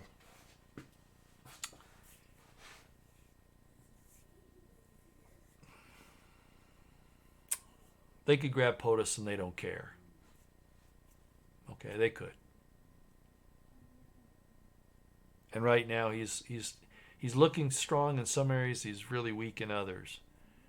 He didn't surround himself with the right people who would have protected him, and so I think he's vulnerable. I think he's vulnerable to a setup and to false accusations, and to being seized.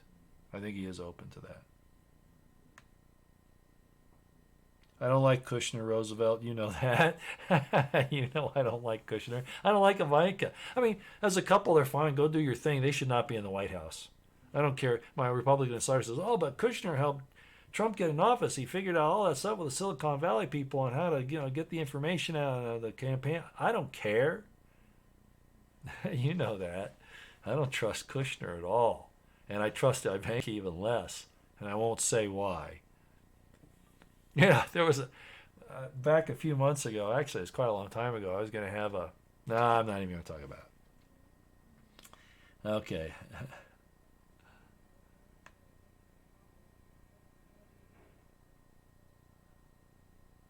Oh, Sandra Odell, she says, thank you for coming back. You got to understand, and I'm glad you do, it was a difficult decision because you don't understand. Well, I think most people would understand this. I take this stuff very, very seriously. I internalize it too much for a lot of reasons. And so I appreciate you saying thanks. This particular program here, like I said, I want it to be kind of like an enjoyable nightcap, have some fun conversation, not this political stuff all the time. Tonight we kind of had to go that way, but I really am. My daytime when I want to keep, when and if I do those, I want those to cover this information. The night thing, I really want to get into some other things, fun stuff. Like I was saying, some adult stuff, not necessarily nasty. Although if that came up, that'd be okay too. So I'm hoping this guest that I asked to come on will be able to handle this at some time in the future, because I think we'll have a riotous time. Oh, some people will be offended by it. You know, she's got a potty mouth. but it'll be a riot if she can pull this off and have the time to come. And then there are others, too, that I want to have in, too. Yeah, it's late. It's time to, I don't know what you're talking about there, all for Jesus, whether you mean it's late in the scheme of things or tonight, but it's late tonight, too. It's 10 o'clock now.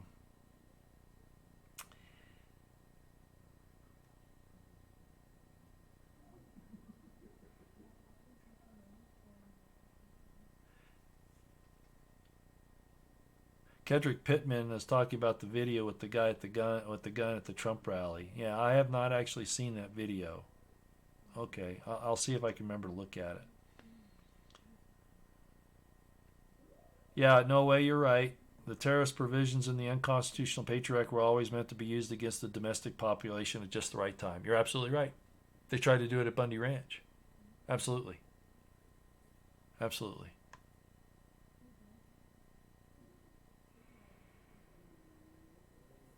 No, I'm not a Mormon. I used to be. Wow, I covered all of that in other videos from the past. Okay, I'm not going to rehash all that. No, I'm not a Mormon. I was at one time. They didn't like me and they kicked me out. Decades ago. Decades ago.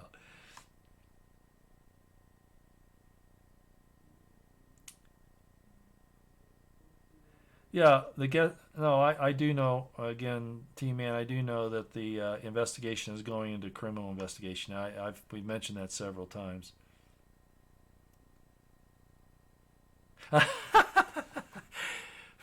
Finest Brad says I need to take lessons from Monograph and have a cocktail during this thing.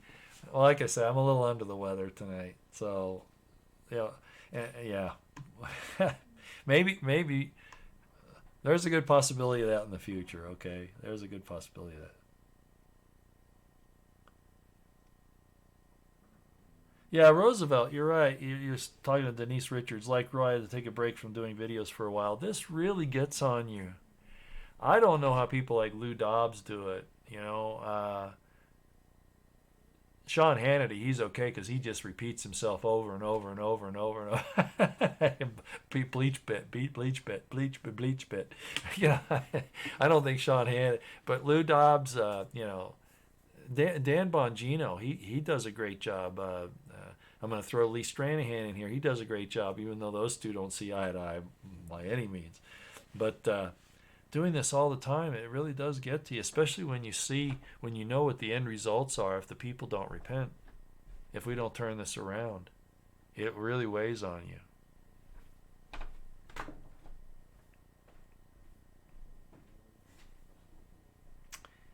Okay. Oh, Molly Brown, that's nice of you to say. I really like your shows and follow you on Twitter. You and Rush, you're comparing. Oh, I'm nothing like Rush. Rush is, he's the creme. Okay.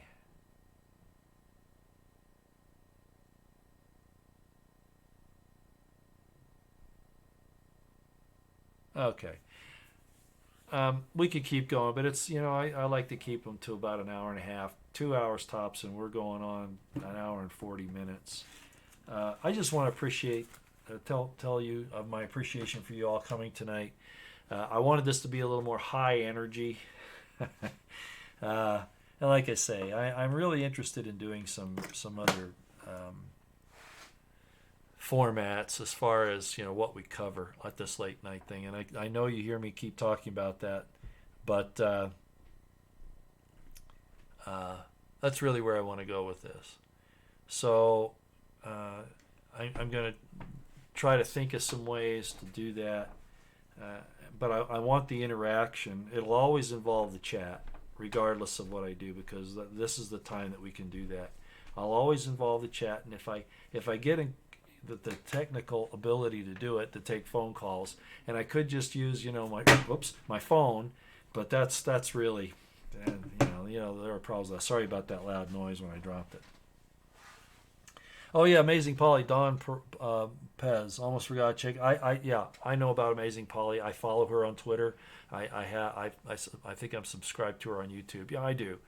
She and I are at odds on the Q thing, but other than that, I find her very, very interesting. Oh, Edelson James. All of you guys are great. Edelson James is saying he appreciates me and that I try to shoot straight. I do. I don't make money off of this. I don't think truth. I find no problem with people that do make money from YouTube and all that. But I never felt right about it. And it's certainly not for fame either. 20 more minutes? Oh yeah, Cyber 54. No, I wouldn't. Yeah. I'm talking about. Okay, you're right. Yeah, I'd have a burner phone that I could throw away if I was going to give a number out. Oh yeah, for sure. But yeah, I appreciate that. No way. Hey, it's 12:11 here, Eastern Standard Time. You can do it if I can. The thing is I don't know. I mean, I could keep answering questions. I mean, I don't mind doing that. But I just. Oh, let's change the subject. I tell you what. Let's try this. Okay, let's try this.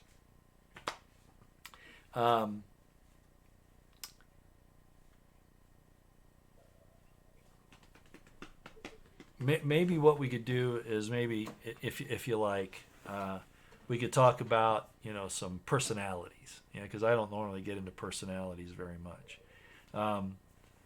Maybe we could talk, and they could be YouTube personalities. They could be people like MSM personalities or whatever. But does anybody have anything to say about? Let's say. Well, here's a good one. What do you think of Lionel Nation? Let's talk about Lionel Nation for a minute. Did any of you watch Lionel Nation? Any of you? You all see that? How about jokes? Yeah, I'm not the best deliverer of jokes. If it's about me, I usually do pretty good. But coming up with jokes, under certain circumstances. Okay, so we're saying Lionel's a real character. Love it. Lionel voice is annoying. Lionel Nation is.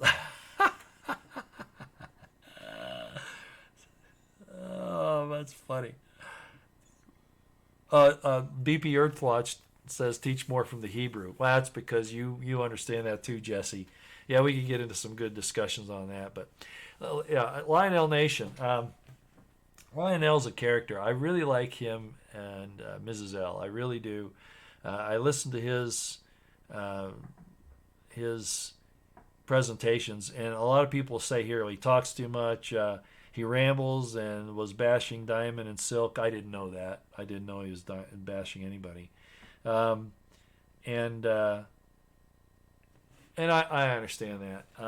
He's also been bashing. Let's see, who has he been bashing lately? I heard him. Just anyway. Yeah, and I try not to do that on my things. When I say let's talk about Lionel, I find him fascinating. I like some people, and I've said about it before. Some people don't like that he's serpentining all over the place. I really like that. I get a kick out of it, and most of his information, when he finally gets focused, if he's not, he likes to tell. Remember, he's an entertainer. Everybody who finds a problem with him, and Eliza Jean Wood says she got tired of him too, and I understand that. But he's an entertainer, and so he goes to the cutting room there in New York. He plays music. He's really an entertainer. He's an attorney. He knows his business, and he's been in media for a long time. but he's really an entertainer, and so that's why he does what he does. He's an acquired taste. I guess that's the way to put it. He's an acquired taste, and I've acquired that taste. I like Lionel. I like him a lot. Okay, let's see, Mr. Tangent Man. Oh yeah, but am I not that way too? I mean, I'll be talking about something, and all of a sudden this will come in, and I'll go, oh, I gotta add that in, and then this will come in. Oh, I gotta add that in. Yeah, I know. Tangential. Yeah, both he and I are tangential. That's for sure.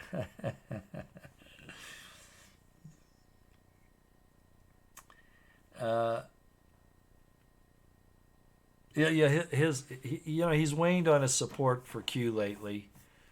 Um, he says, it's still good stuff to talk about, and I understand that.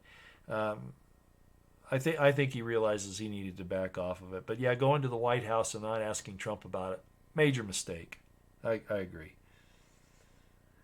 And he is on our side. Yeah, absolutely he is. There's no doubt about that. There's no doubt about that. Yeah, Roosevelt. Oh, you're right. Yeah, like I was saying, his support for Q and being able to, he built up his base with that. I mean, all of us who talked about Q had that phenomenon where our numbers went up.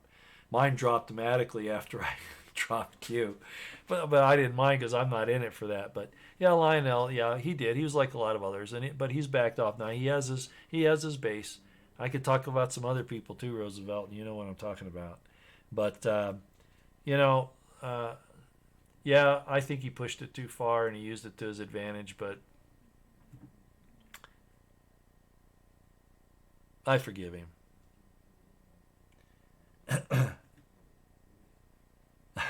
Yeah. Uh, Roosevelt has been a confidant of mine, and he knows what I'm talking about. I've told Roosevelt things, and I sure appreciate him not spilling the beans. So thank you, Roosevelt, for keeping my confidences. Do I follow Doug Hagman? Not closely. I look at him from time to time. I'm not saying that he's not a good source. I think he is. He offers a slightly different perspective, but he's just not one of my main ones. I probably look at him maybe once every month, if that. And I don't mean to disparage him. It's not that. It's that I have a different focus than Doug Hagman does.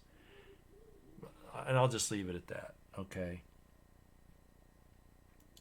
X-22 report, I dropped them a long time ago. That's clickbait as far as I'm concerned. They're okay. I mean, go listen to them if you want, but no. No, X-22 is not my cup of tea. Sergeant report. Wow, you guys are putting me on the spot here. No, I don't follow Sergeant report. There was a time when I did. Actually, Sergeant report even uploaded some of my videos and commented on them. Very positively, for the most part. But no. I just see too many. How do I put this?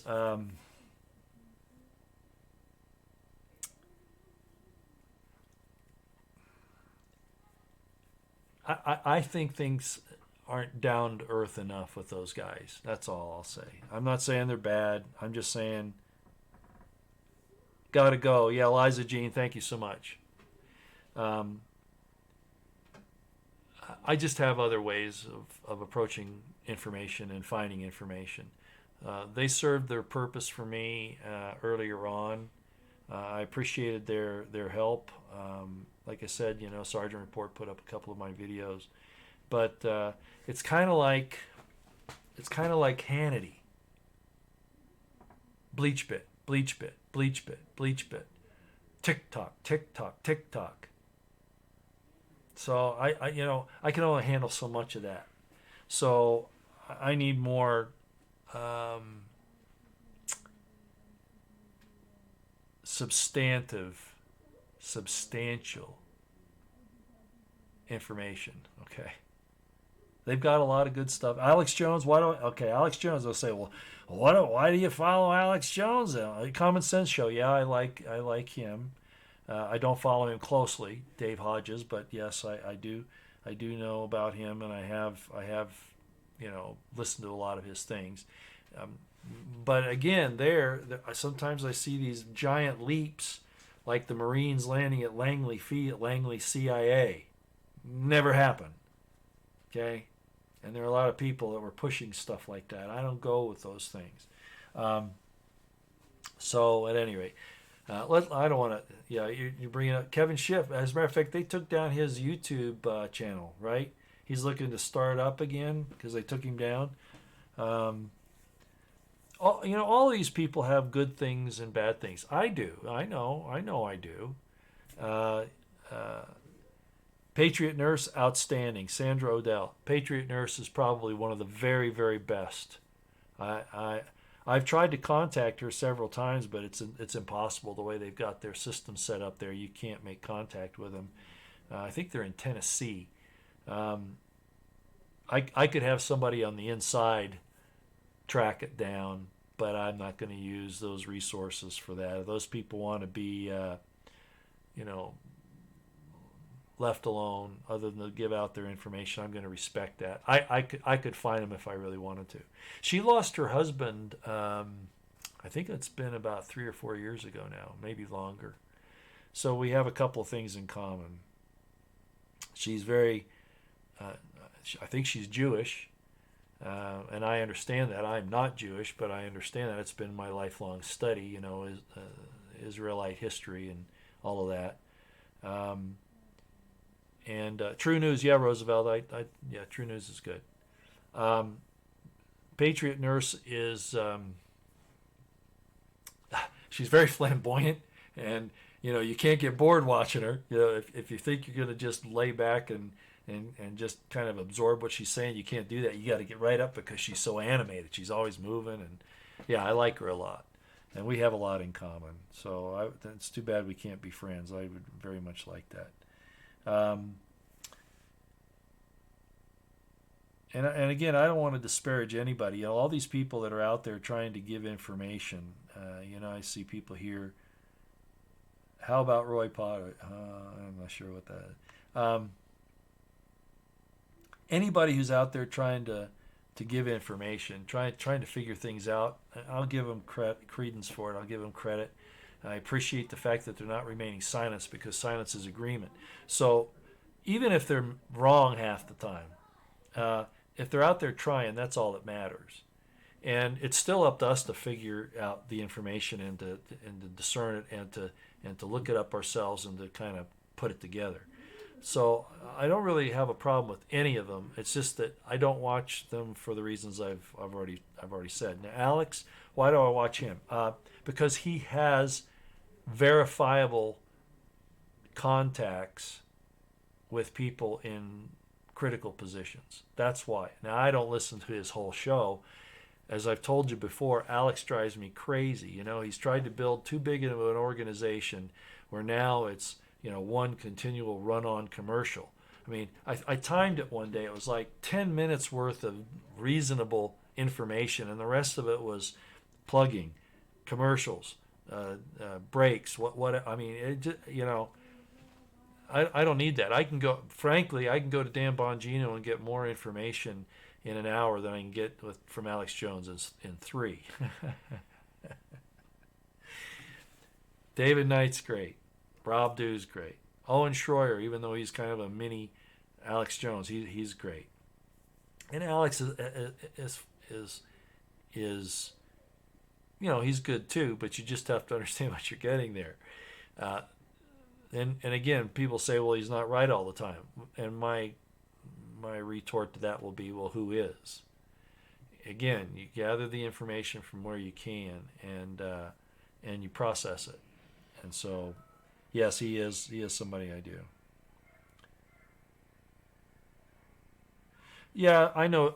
No way. I know he's changed again, and there's a reason. It's because he's built an organization too big, too fast, and he can't sustain it without some of the things that he does. Okay, He'll say that you're either growing or you're receding, and there's some truth to that. But and I'm not a businessman. Maybe I shouldn't tell him what to do. He's built a very successful organization in a lot of ways.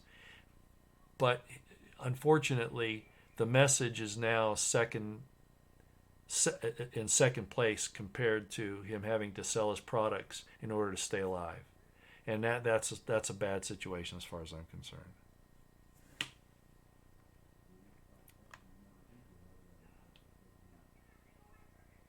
Yeah, Gloria Young, you just said it just right. No one is perfect. I love Alex Jones and Trump.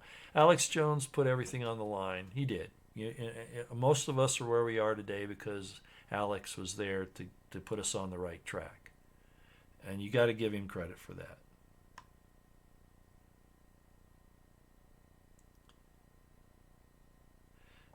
I know about William Mount. I don't follow him. That's all I'll say. I'm not saying good or bad. I just don't follow him.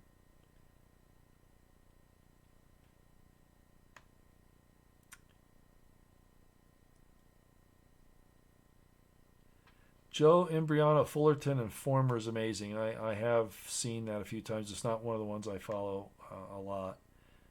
Uh,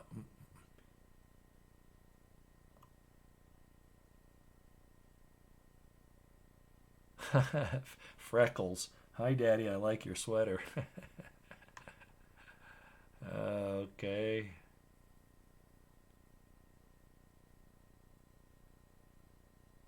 Oh, Spiral Bear. You're right. Infowars products are great. Hey, I'm not getting paid to promote his products, and I don't mean to put him down for selling his products. I'm just saying that that that is the emphasis of his operation now, rather than getting the information out. That's all I'm saying. But I will add, I buy his products. I love them. Everything that he has is top-notch good stuff. I would give a testimonial to that any day of the week. I've gone to different health food stores, Sprouts, GNC, anyway, and some others, and nobody has the quality and the variety that is verifiable to where you can trust it like Alex has. Absolutely. I agree 100%. I don't know that Alex Jones is a shill fear porn. All of his ex-employees have outed him for it. Well, um, I'm not certain about that for a lot of reasons. And even if it's true,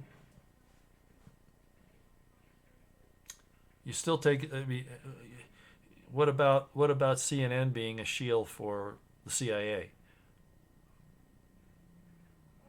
CBS, ABC,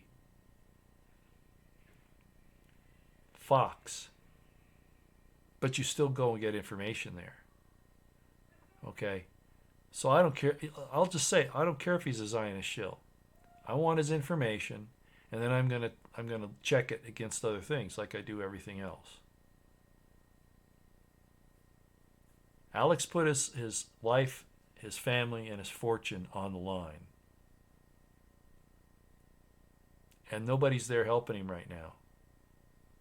If he's a Zionist shill, you would think that he wouldn't be in the straits that he's in right now. Think about that.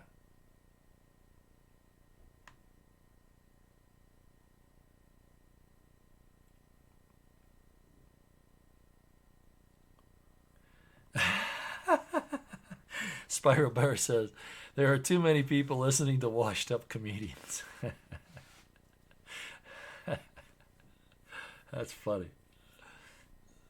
No, Bill Hicks. Roosevelt, he's not Bill Hicks. I know that for a fact.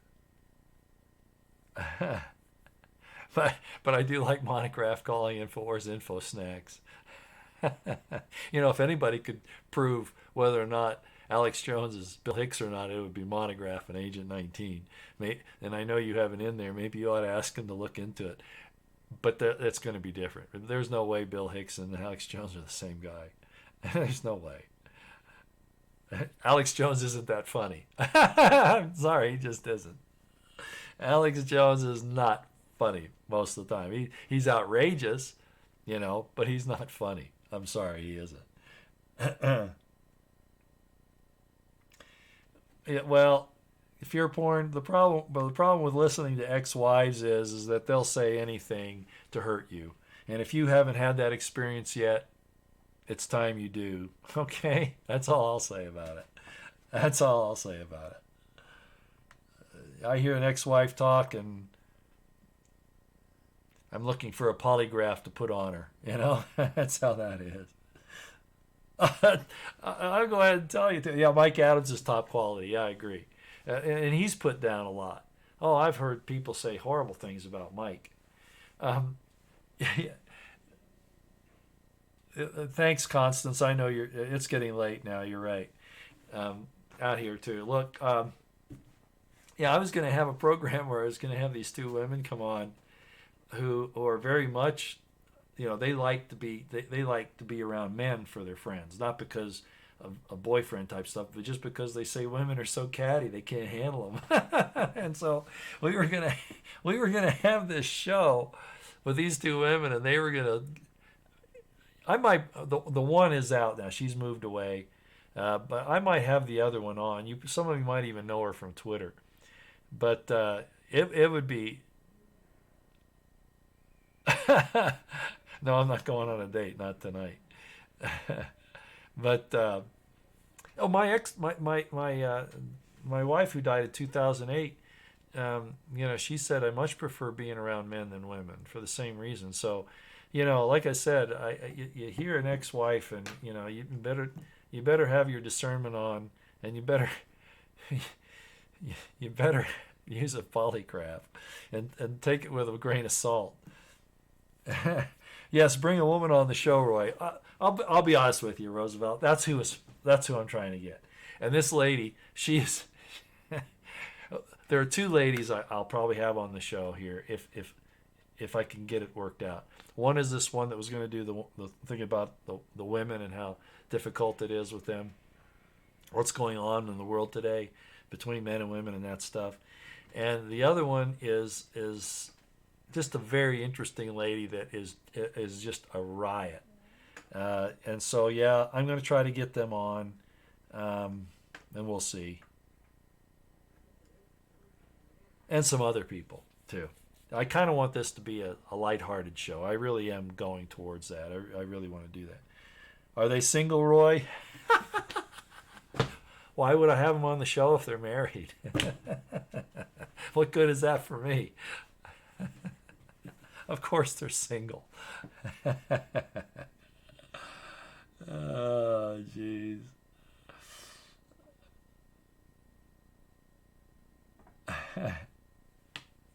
Yeah, Roosevelt, exactly. Plus, I'm really careful around married women. I got sucked into something twice. Well, my wife died in 2008. And I've dated 2 or 3 ladies seriously since then. One for a long time, which was, a very sad situation actually in the long run. It really broke my heart. But a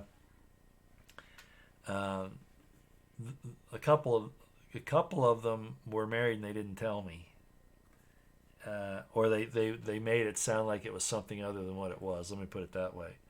And I will not interfere with another man's happiness. I will not do that. And even if the wife is a demon, it's still, I don't want to interfere to him. I don't want to interfere with that. And so I'm probably not. If I had a married woman, let's say she was a professional and she wanted to talk about something on this show, I'd probably have her here. But I'm gonna have an escort. I'm gonna have what do they call them, a chaperone. It's just the way it is. Her husband, if possible, So that's how I feel about it. Single though, all's fair there.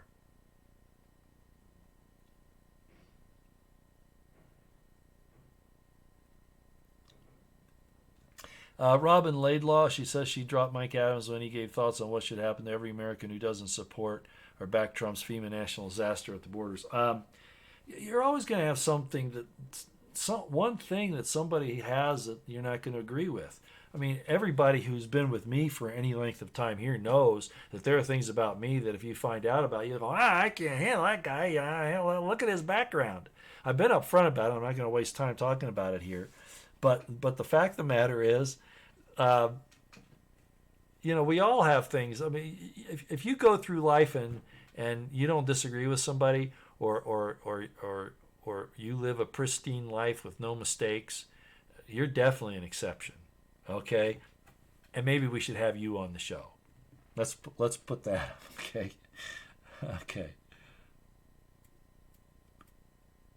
What Denise Richards says, you gonna have an escort, Roy? Good thinking. They put out at the end of the no. I mean an escort. No, if I have a married woman here, I need to have a chaperone, an escort. In other words, like a chaperone type of escort. Not an escort that you pay for.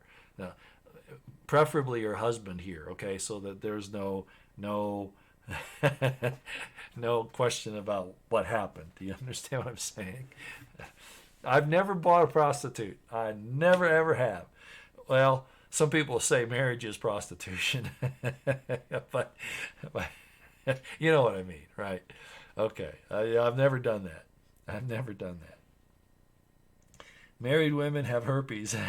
Thomas J. Well, you just take it for granted that they're untouchable. Is the way I look at it. I have. Yeah, Denise, it's a good thing.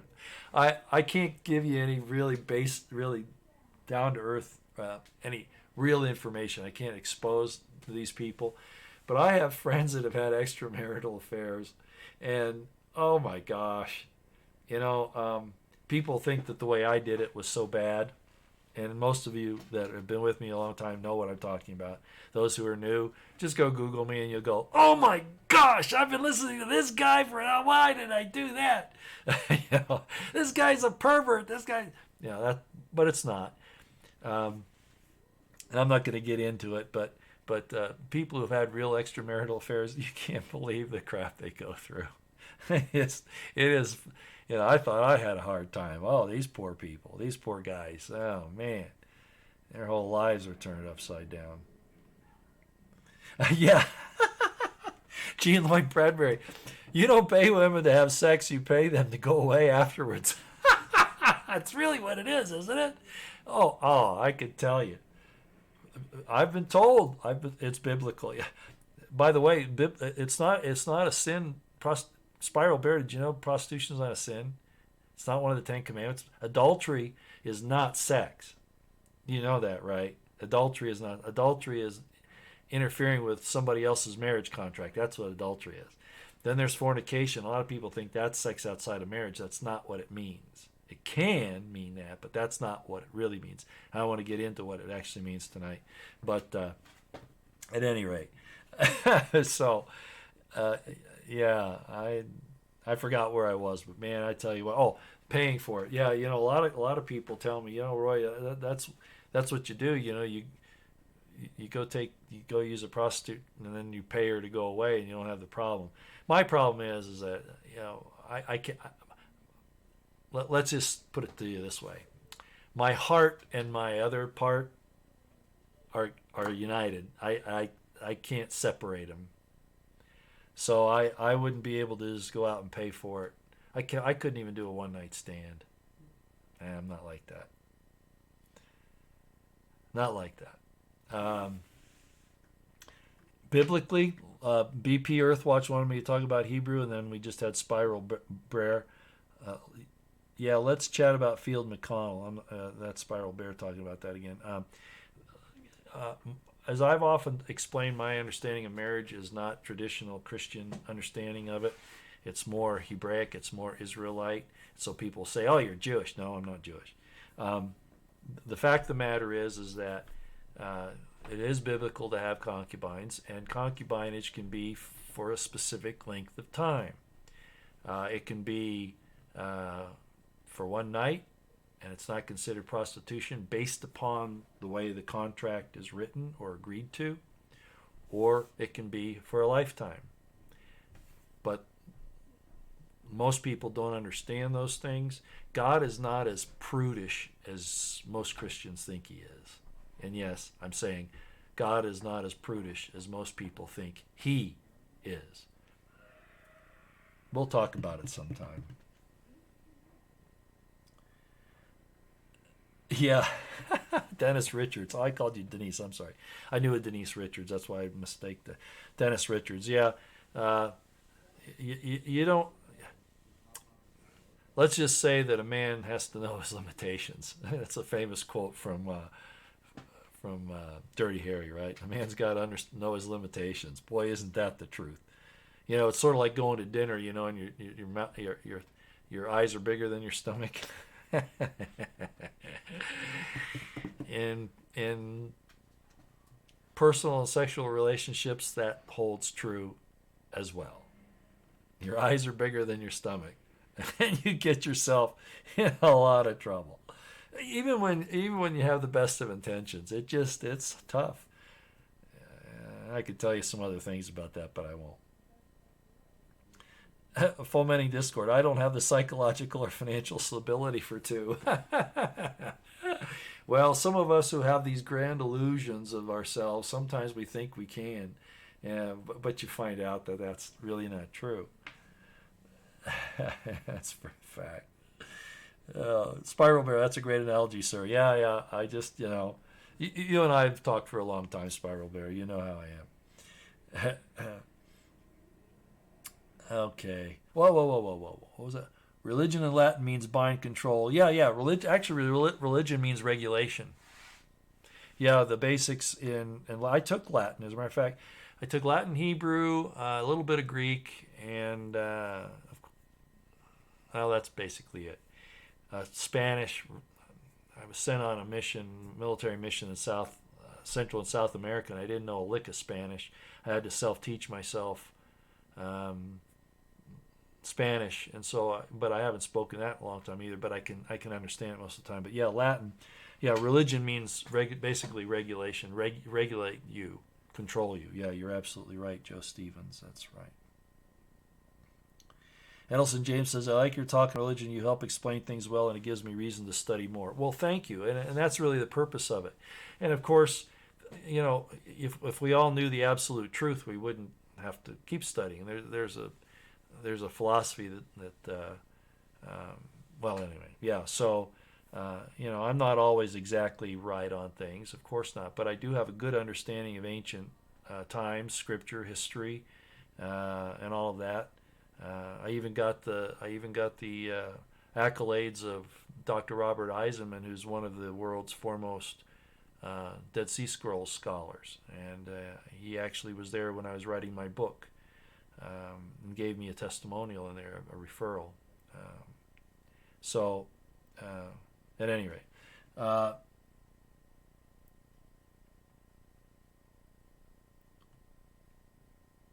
yeah, okay.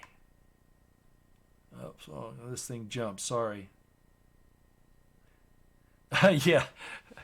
Chad has voted you a late night true confession show with guests. Well, I'm an open book. Anybody, I mean, I've been a public personality, a public person since 1978.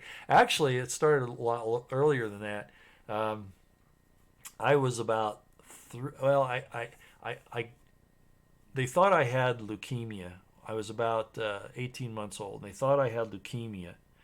And so I remember I spent months and months in a hospital inside of an isolation tent, in isolation. They weren't sure if it was, anyway, I don't know what exactly happened. Hepatitis, leukemia, a couple of other things. So, at any rate, I can remember back really, really early in life. And so I kind of bring all of that back, in my experience now. And so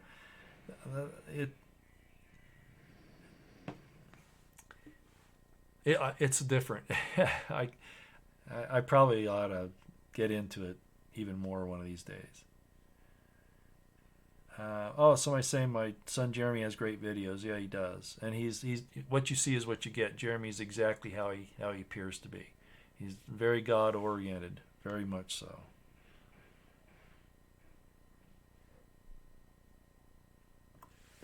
Brett Lucas. Yeah, why would you have to bring this up now?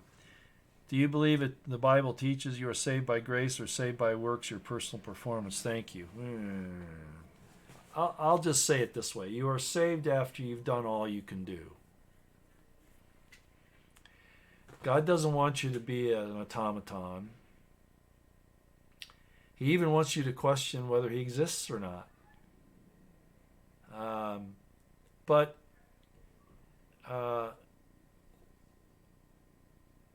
if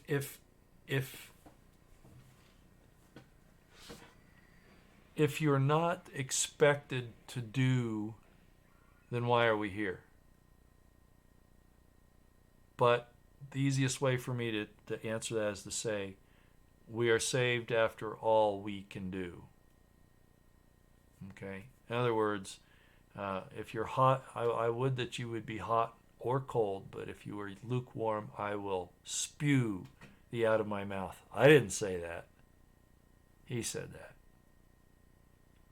That pretty much answers it for me. The argument between Paul and James in the New Testament is a misunderstood argument, okay? And it's brought about this whole thing about grace without works is dead. That whole thing, that whole argument between grace and works and all that. Remember balance. Balance is the name of the game. And the thing is, it's sort of like the statement, the reason why I do this, silence is agreement. If you stay silent, then you're agreeing to something. So you have to speak up. Well, why bother? I could just let grace save me, right? I could just let grace say, speak for that. You see, so there is some responsibility on our part. If you get in there and you try, grace will pay the difference in the price that you couldn't pay. That's how I look at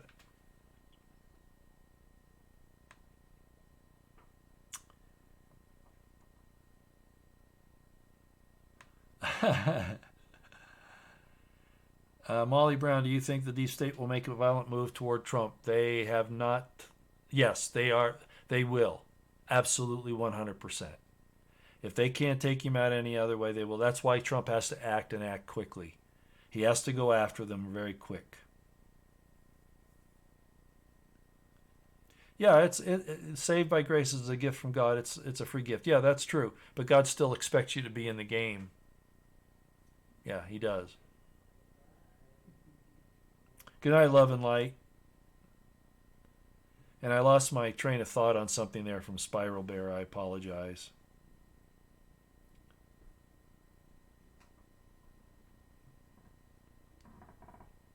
Well, Ladybug Nancy, yes, you say King Solomon said the reason we are here is to fear God and keep his commandments. At least that is what I remember.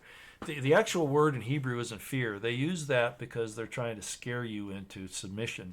And anybody who has to be scared into submission is not doing it by love, right? The real word in Hebrew, it can be translated into fear, but it really means awe. The awe of God. In other words, awe. Wow, awe. That's really what it is. Okay, just so you know. Remember what the angel said to Mary when, in the New Testament. Fear not. Okay, so the real idea is, be not afraid. God wants you to be in awe of him, not afraid of him in the sense of like you're going to kill me kind of thing. Okay, he wants you to be in awe, like looking at a beautiful scenery, like what's on my background. Awe. That's really what it's about. So, but it's been changed a little bit. By the way, because people want control of you.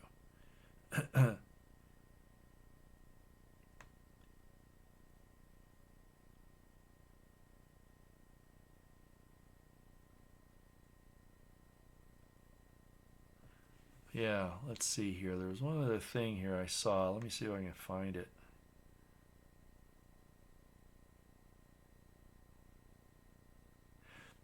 I might say one more thing, Ladybug. There's also a scripture. I can't remember where it is now. You could find it if you want to. Jesus said, if you love me, then the Father loves you. It's something like that. I'd have to, it's not coming off of my brain quite the way it's supposed to, but it's something like that. And it's in the New Testament. God loves those who loves his Son. So that's a stipulation, isn't it? Yeah. Arrests still haven't been made, Patricia. You know that as well as I do. That's the thing I see. I can't. Everything else that's being said. Oh, Dole and Barr and Durham are doing this, and it's a criminal investigation now. Things are really moving ahead. Things aren't moving anywhere until I see somebody in bracelets. I don't believe anything. I'm from Missouri, the show me state. I don't believe it unless I see it and hear it. And even today, that's, it's like I've said, you can't believe anything. It used to be you don't believe anything that you hear, and you only believe half of what you see. Well, now you can't even do that. You can't believe anything. So I'm really from Missouri now. Good night, Ellison James. Yeah, it's definitely time. Revere. Yeah, there you go. He's talking about what the word means. Yeah, be in awe of. Revere. Think about this, Jesse. I think you'll agree.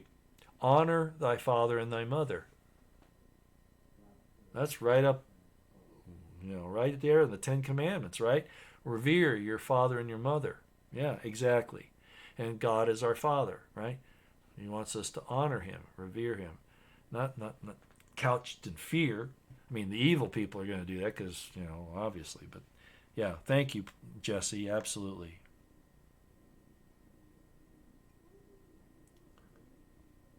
All right, geez, now we're coming up on 2.5 hours. Ladies and gentlemen, I want to thank you for coming. This has been, it turned out okay, a little bit better than I thought it was going to be. Looks like we're having some transmission problems, as we always do.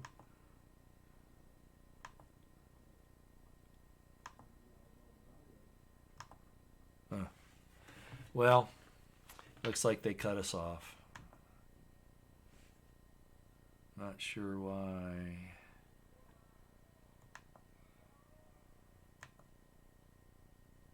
So we'll go. I'm not sure what's happened. Looks like the stream has been stopped. So I want to say goodbye to everybody. Thanks for coming tonight, and we'll talk to you next time. I'm going to play the little outgoing thing here, even though I think I lost everyone. But we're going to go ahead and do it anyway, okay? Till next time. Thanks a lot. Out here.